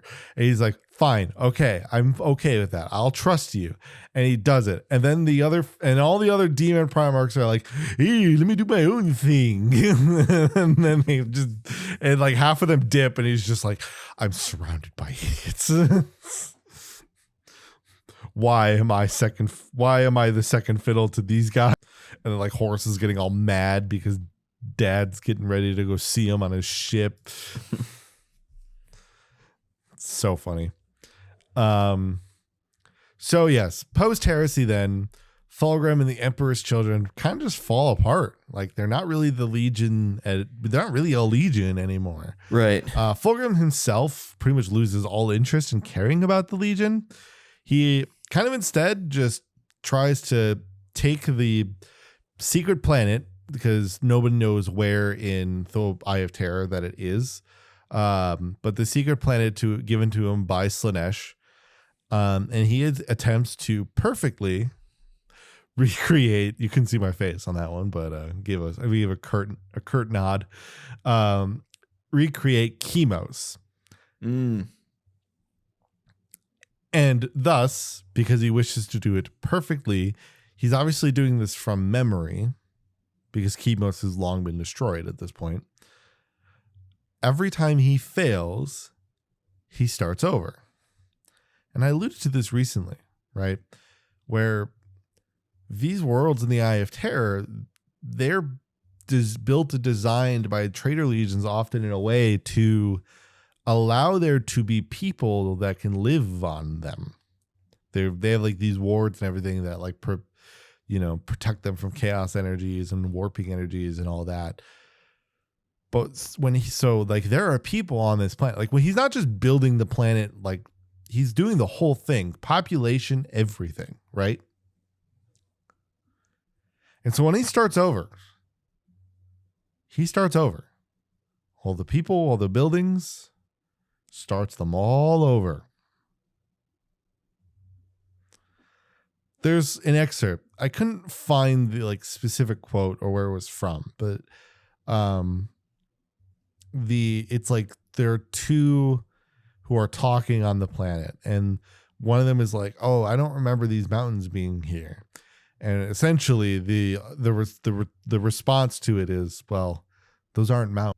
Bodies. They're bodies. They're the dead bodies of the Fulgrim deciding to start over on the planet. You see that mountain over there in the distance?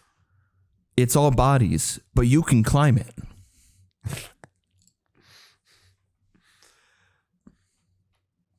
This is, you know what? It's funny. This is like the horridly macabre equivalent to when they put grass over landfills that they close down. Look how pretty it is. It's a hill. It's a hill. Why is the hill fenced off? Don't worry about it. Why are there vents inside of the like all around the hill? Don't worry about it. Don't worry about it. Look how pretty it is. Yep. It's grass. Look at that grass. That won't ruin our property value. Anyway. Obviously, though, he does at some point try to get like a jab in at the Imperium in various points. Obviously early in the Scouring, he lures Gilliman and the Ultramarines to him, where he does end up in said fight with Gilliman, stabbing him with an anathame blade, giving him the wound that would lead to him going into stasis and waiting that 10,000-ish years for him to recover. Mm-hmm. And, wake up to the universe that he has to deal with now. Who doesn't want to be Gilliman? Everybody loves Gilliman. Everybody loves Gilliman. Deborah. Ah, jeez. Horrid Ray Romano impressions aside. The rest of the Legion, other than Fulgrim, essentially kind of just split off into these small war bands, often used for hire by other groups in war bands, such as the Black Legion. Otherwise, other traders like Lucius have kind of gone solo. They just kind of where he's just kind of off doing his own depraved thing. Lucius, now known as Lucius the Internal, is the current owner of the Laer Blade and a secret special cursed armor, wherein every time he is slain, if the person who slayed him takes any form of pride in the kill, he will essentially eventually take over their body, almost like from within, becoming that person until they are completely replaced by him, his armor, and they thus and their soul become trapped within the armor, their face plastered to the side of it. And luckily for him, anyone who ever kills ever is immediately filled with a sense of pride and accomplishment upon doing so. Yeah, I mean, he's a pretty hot button character when it comes to 40k, obviously from like the OP-ness aspect of it, like for example, and like sorry, what? It being a stretch. Okay, you know what I meant. I'm not doing that bit. I forgot what bit that's from. I'm not doing that bit. I might not even know the bit you're talking about, so we can just move on. Anyway. Anyway, yeah, like the like one story is like he steps on a landmine, it explodes, and because the factory worker took pride in making that mine, okay, he took them over. Come on. Yeah, I was about to say, what did the landmine feel pride in killing someone? And then you said an even worse thing. I'm like, sometimes what? I think it's hard to gauge conjecture on a lot of that stuff. I usually kind of look to it though as like, look, he's effectively a Slaanesh demon at this point, man. Like he's gonna come back one way or the other, and that's actually the funny part. So like people are like, well, he's supposed to be the best duelist. So, like, why Yami does he Yuki is die the all best the time? duelist. That's not how this works. Well, and so because this is the thing, right?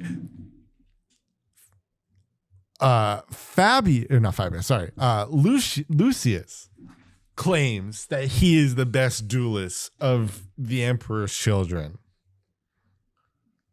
or like, no, he's the greatest duelist of all. Actually, he claims he's the greatest duelist in the universe. Because I forgot who made this quote. I'm kind of sad that I don't remember, but somebody made like the statement where it was like, it's like, Lucius is not the best duelist in the universe. He's not even the best duelist in the Emperor's children. He, for all intents and purposes, constantly gets his ass kicked in Fulgrim. In the book, he gets his ass kicked many times. He's just a prideful bastard who wants to get better without actually working at it. So, and then the only way that he wins by defeating Tarvitz is by putting the odds in his favor and acting and being super. It's what would essentially be like unsportsmanlike in the sense of fencing, but just being like essentially just a royal douche. And that's the point though, right? Lucius is like, he's not the best duelist. That's why him taking over those who defeat him in battle is like such a common thing, because he does die a lot you know. I found And he does retain a number of his, you know, his battle scars and his wounds as he, you know, reanimates each time. Yeah, I found the full quote here. So Oh yes. the full quote is, Lucius the Eternal is a third-rate duelist with a fourth-rate deck. God damn it. I hate you. I was so like, oh, I'll know who to quote. It was Sweet. apparently said by Seto Kaiba.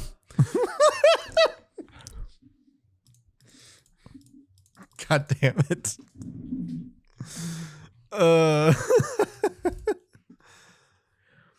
I don't know who that guy is. I don't think he even has a mini, so probably not that important.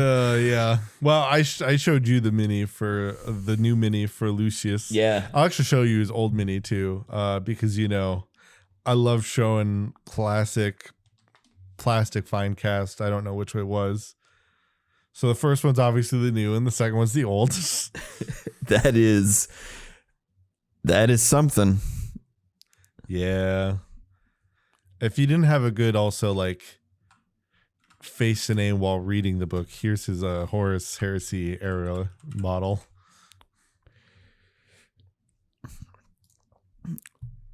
I'm trying to remember, was Lucius ever a pharmacist at any point? I don't think so. Okay. Well, because I just noticed on his old model here that it says OTC for over the counter. So I was just like, oh, did he, did he work at like a Walgreens or something,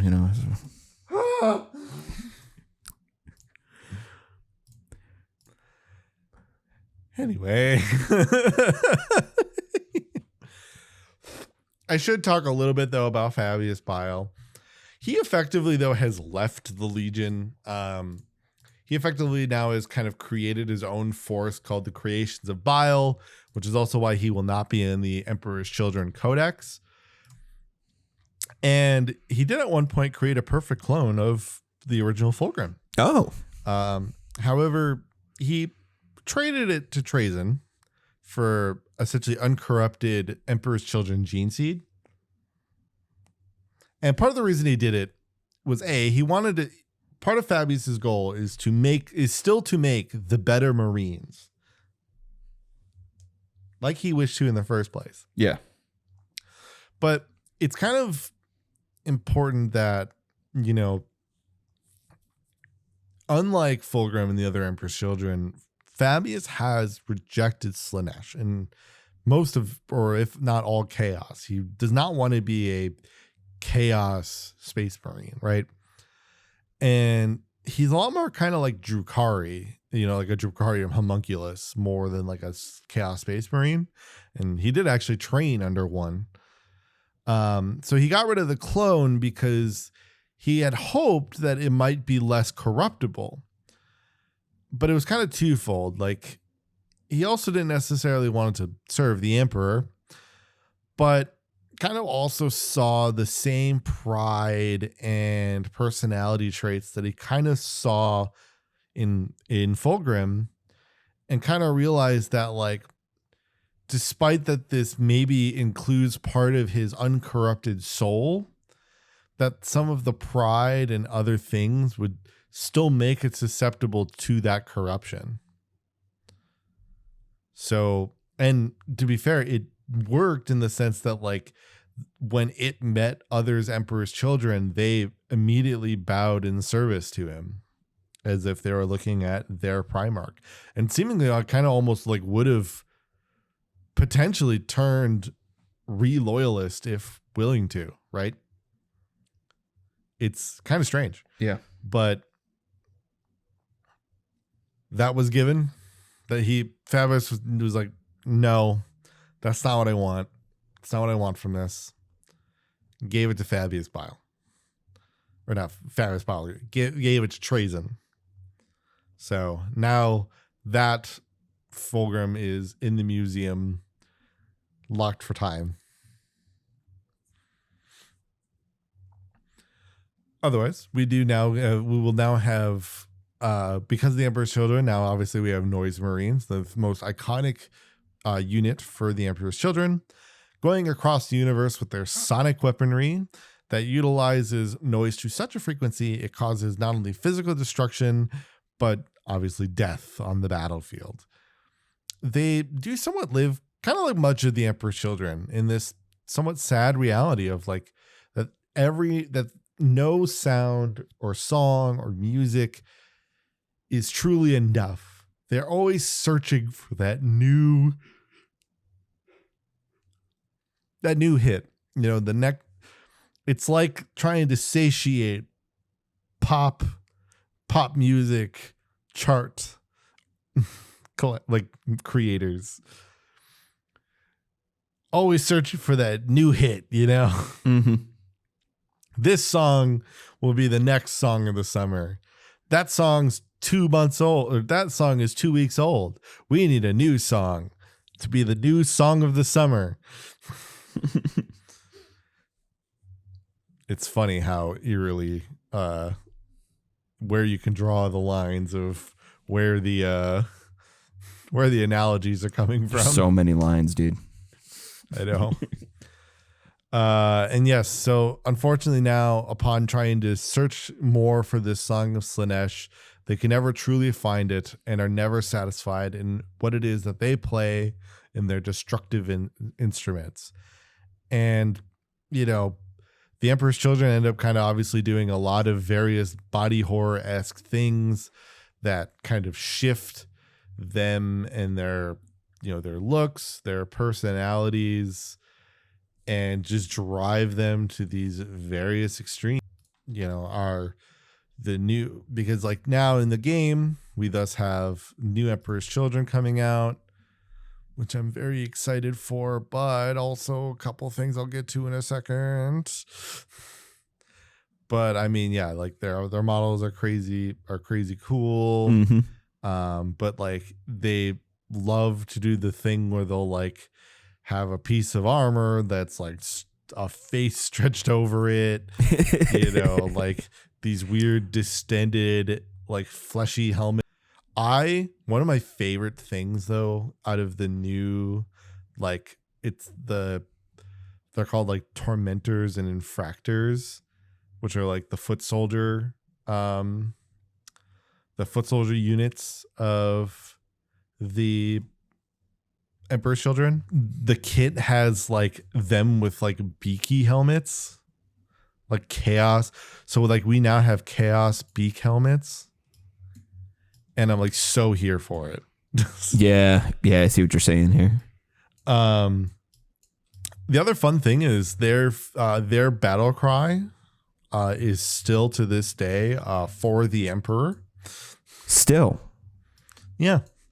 Obviously, it's in a far greater jest than it once was, mm-hmm. because they're these horridly grotesque beings. Yeah.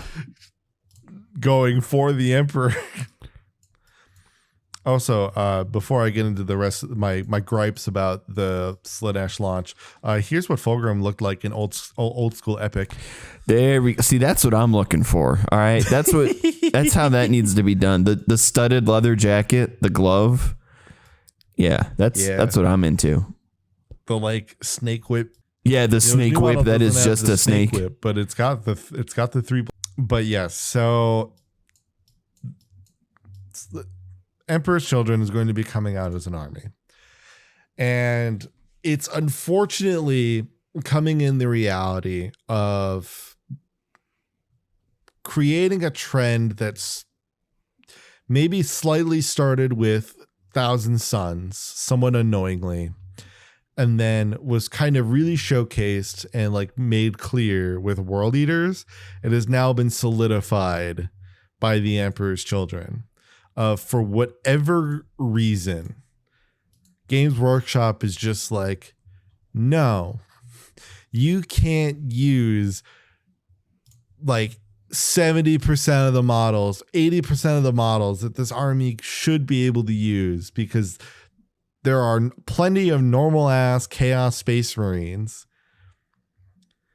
So for example, the units that you can use in the Emperor's Children are mostly, but not all, the Infractors and Tormentors, as I denoted, the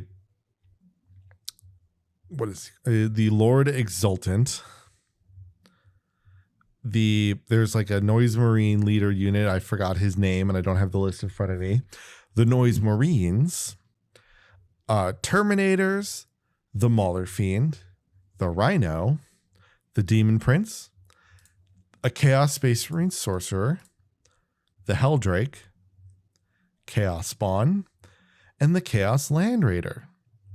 And then in a single detachment, only a detachment, so only one flavor of rule set, so you can play for the Emperor's Children, can you then play with Shalaxi Hellbane, Demonettes, Keepers of Secrets, Fiends, and Seekers, the demons of Slaanesh.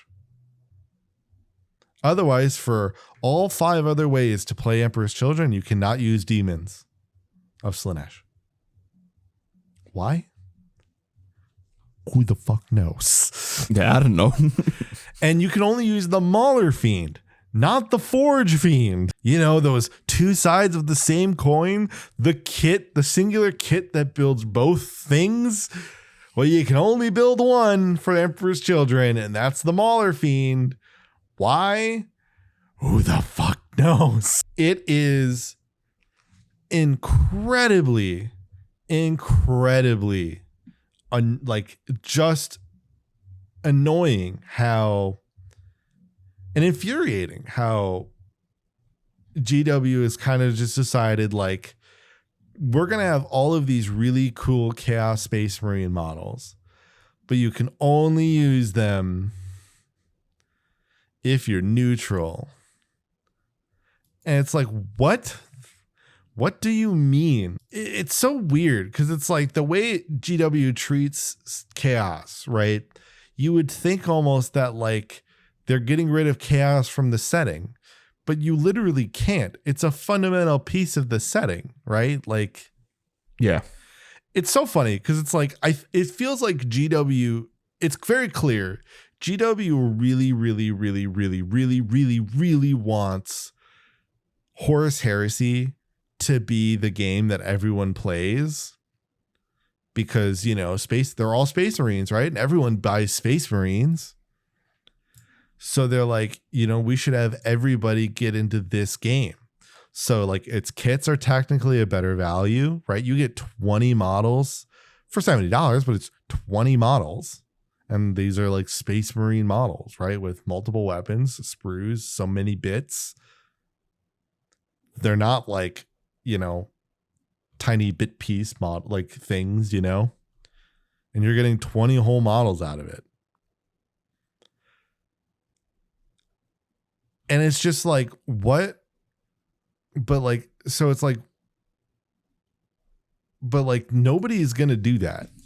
I don't know a damn person that plays the Horus Heresy. Yeah.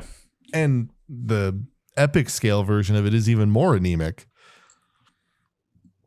And so it's just like, I don't know what's going on politically inside GW right now, but those people that are inherently kind of like on the player's side, if you will, they got to start stepping up.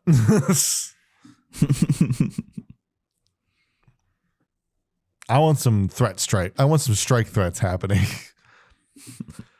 Because it's just getting to the point where it's just like, how can you have these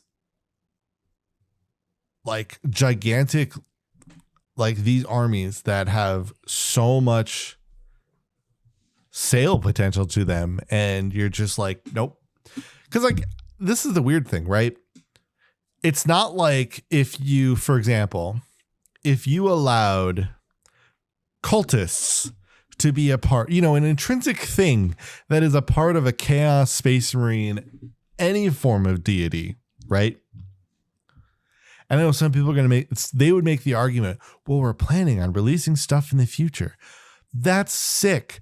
That doesn't help. That doesn't change the fact that World Eaters, for example, at least even get the chance to have not only their special Chaos Cultist unit, but still have normal cultists.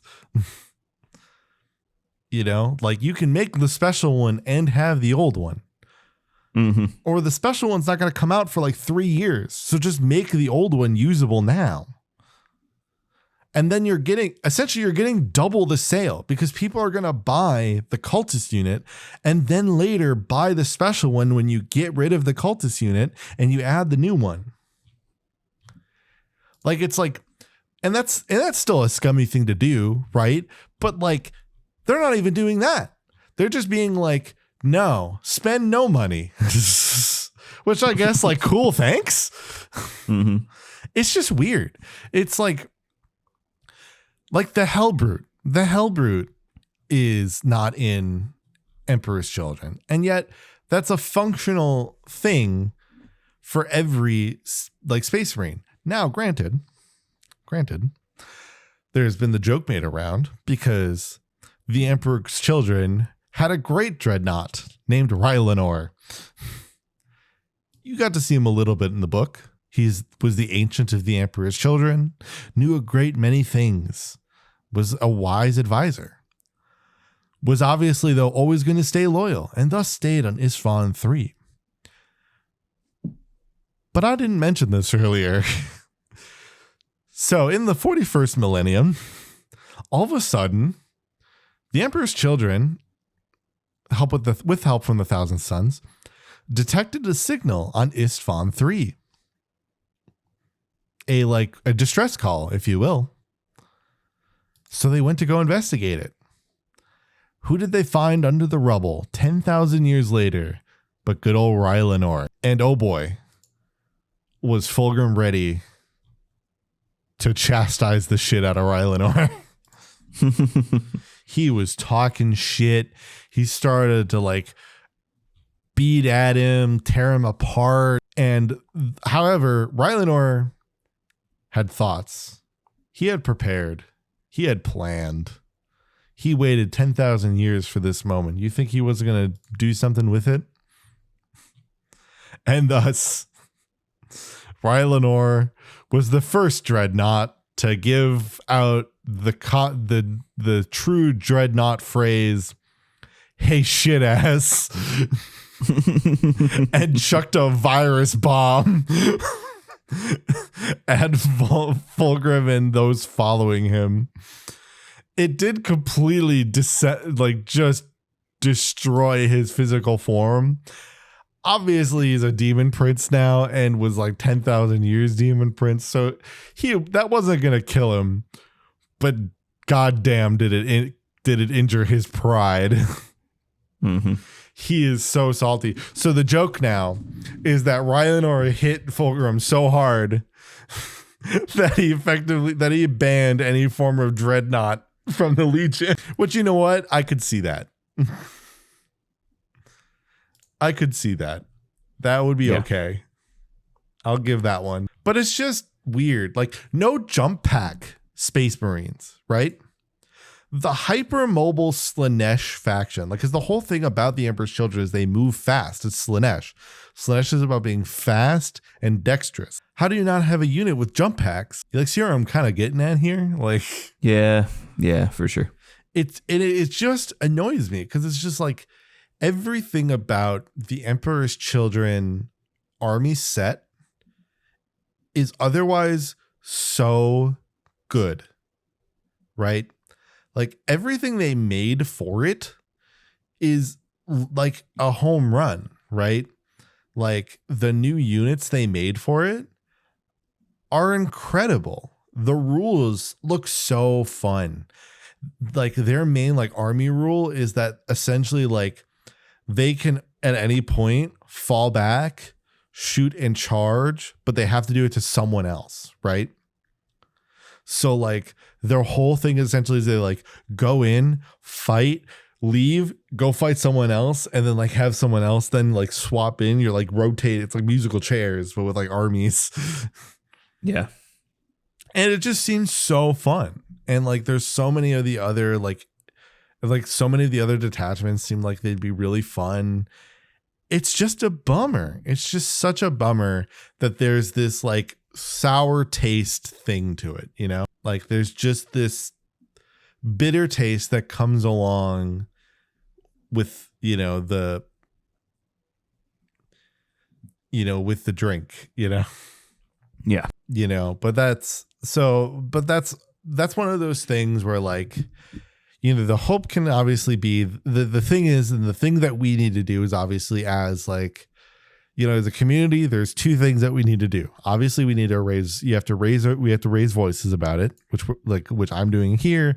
I've seen other people do. There's more creators doing that, but people who view these creators, people who watch shows like ours and those who have a largely greater amount of views than we do, they need to go and they need to make comment. They need to comment on things. They have to press. And then here's what you also need to do. Maybe like you can get the things, maybe that like you can get some of the things or whatever, right? But what you need to do then is you got to 3D print. You gotta hit them in their bottom line. Maybe wait on the Fulgrim model, right? Maybe choose not to get the FOMO box, or maybe only get the FOMO box, but then don't buy anything else. Play it at 800 points or whatever the hell the box is at. Get used models, build off of that. Do the thing that I saw one creator do, which is he took the FOMO box and he bought and he like got the set of like Horus Heresy Legionaries Mark 6 armor box. And thus he turned what was once 33 models in a box to 53 models in the box because of the amount of bits that are in the FOMO like Champions of Slaanesh box. Yeah. But don't buy more Tormentors. Make more Tormentors. Make more Infractors, right? Hit the bottom line. That's how you get a company to listen to you. By hurting their pocketbook. But that's my spiel on that. I'm really excited though to actually like for the rules portion of Emperor's Children, and the models that they do have are really cool, and I like those, and that deserves commendation. That deserves to be commended. The rules are done very well.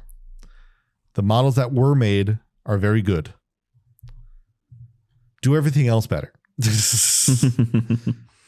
Fulgrim looks really cool. The new Fulgrim model I really love. I think for like a 40k very corrupted over 10,000 years Fulgrim, obviously like compared to the 30k one, I think looks awesome, and I love it actually a little bit more than the 30k one, which I do love the 30k one. Cool. So yeah, it's just that is that though, but that is otherwise the basics and the story of Fulgrim and the Emperor's Children. The basics, mind you. Yeah. I mean, we'll learn more about what Fulgrim's been up to, how he's bringing the Emperor's Children into the 42nd millennium. But until then, here we are. Yeah. That book's got to come out. And I mean, the codex will have information too, but the book especially, that will hopefully illuminate us even further. But did you enjoy reading the book? I was going to say, this feels like a good time to kind of give final thoughts on the book. I came away from the book really enjoying it. And like I kind of was, getting into at the start there, it was for a lot of things that I didn't expect to be in the book at all, which was a really pleasant surprise. I enjoyed the book a lot. I did kind of feel getting into the sort of the back portion of it. Like essentially like everything like leading up to like Ishten 5, a lot of the stuff from that point on felt a little rushed in comparison to the rest. They were trying to fit like so much into this book in terms of just like all the events that are happening and everything, but also trying to leave a lot of room for these more detailed moments between the characters that, yeah, it felt a little more rushed on the end of it, but I did enjoy the book overall. I think it might be my favorite of the 3 that I've read so far. At least be more than Son of the Forest. Possibly. I feel like it's kind of tying with Son of the Forest in a way. Son of the Forest had a very novel, excuse the pun, feel to it, because both 15 Hours and Fulgrim, they both really remind me of other literary works that I've read in the past. They're very reminiscent of like other stories, whereas Son of the Forest had this like really, I don't know, it actually managed to have like a really unique feel to it. So I feel like right now Son of the Forest and Fulgrim are kind of tied for me, because I really did everything with the Remembrancers was just like pure catnip to me. It was so interesting, and it kept me hooked like throughout the entire time that I was reading the book. Yeah, I think as much as I will always enjoy having my moments of like, it's like where it's like, I'm always glad to have games like Space Marine. I always love though seeing the points where you get to see like the person who is the normal human having to deal with all the random superhuman-y stuff, which I think partly is why I always love sister stories a lot, because you can kind of get that with sisters, but they always have that difference though of having the whole faith thing. And then I get a similar thing with in like Inquisitor stories, because again, it's like they're still pretty much generally just human, but they're humans with like a lot of authority. So they have the benefit of kind of getting away with a lot of things. So I love when we get moments like this, where they have authority as remembrancers, but they're not warriors. They're not fighters. They're a sculptor, a painter, and a conductor. Yeah. So yeah, it's such a different perspective, and I love that. It's definitely where I think one day we should maybe do one of our next book clubs. Maybe should be on one of the detective novels. That would be interesting. For 40K, yeah. Because that would be, I think, a good kind of litmus into the whole humanistic side of the realm of 40K, and thus allowing us to learn more about like kind of hive cities and the hierarchy and dealing with nobility and all that. Right. But yeah, no, that'll otherwise wrap us up. Also, I just got to sneak this in here real quickly, because it's gonna bother me otherwise. Oh yeah. So we have spent like this is a hefty episode we did here. Yes. And I think it needed to be. Like, there was a lot we needed to cover, and there was obviously a lot about this book that I was really into and really passionate about. No disrespect to the persons that worked on it, but the cover of this book is terrible. It is god awful. Yeah. It is borderline offensive.